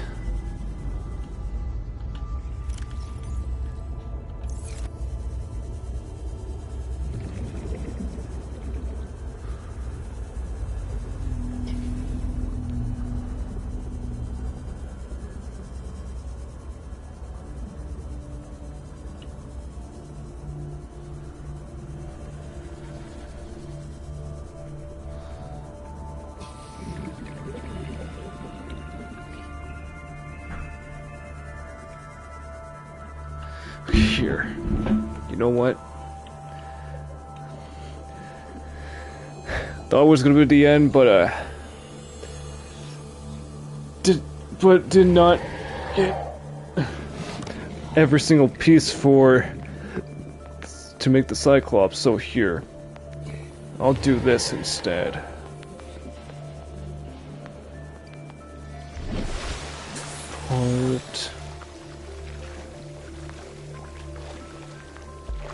Part 1.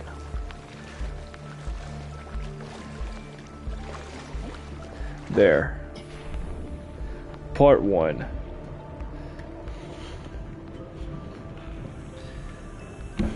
I guess it's gonna be a little bit longer than I thought, so I apologize. So I'll just make what I need. I'll go in my room.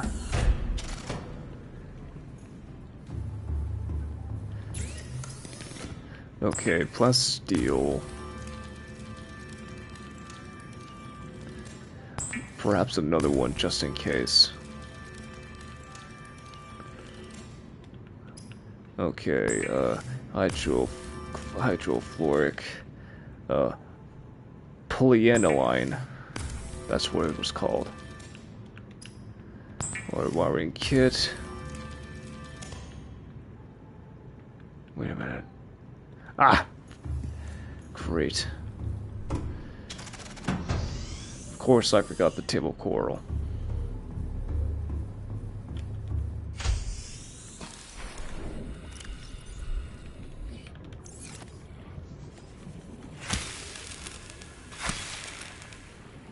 There.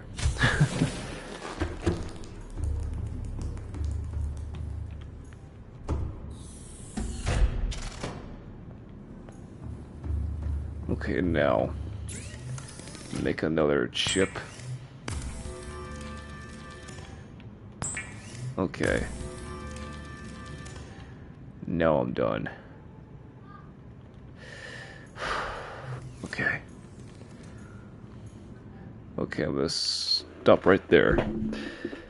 Yeah, it's gonna be harder, and it'll take longer than I thought it would. I apparently don't have everything I need to make the Cyclops in order to make the the shield generator. So I'm so sorry. Well, I'm gonna stop right here. I'm gonna end the stream today, and I'll continue it some other time, perhaps next week, cause tomorrow I gotta leave. I'm leaving. I'm out of town. I should be back Monday. Well, no, Sunday. Late Sunday. Anyways, thank you guys so much for watching and sticking with me. Don't forget to subscribe to me if you want to see more content from me, whether it's live streams or YouTube shorts. Don't forget to keep the bell on if you want to keep yourselves notified for what I put out there. And if you're enjoying my content, please leave a like down below. That'd be really appreciated. And I'll be seeing you next time. This is Ren Sterling, over and out. Goodbye.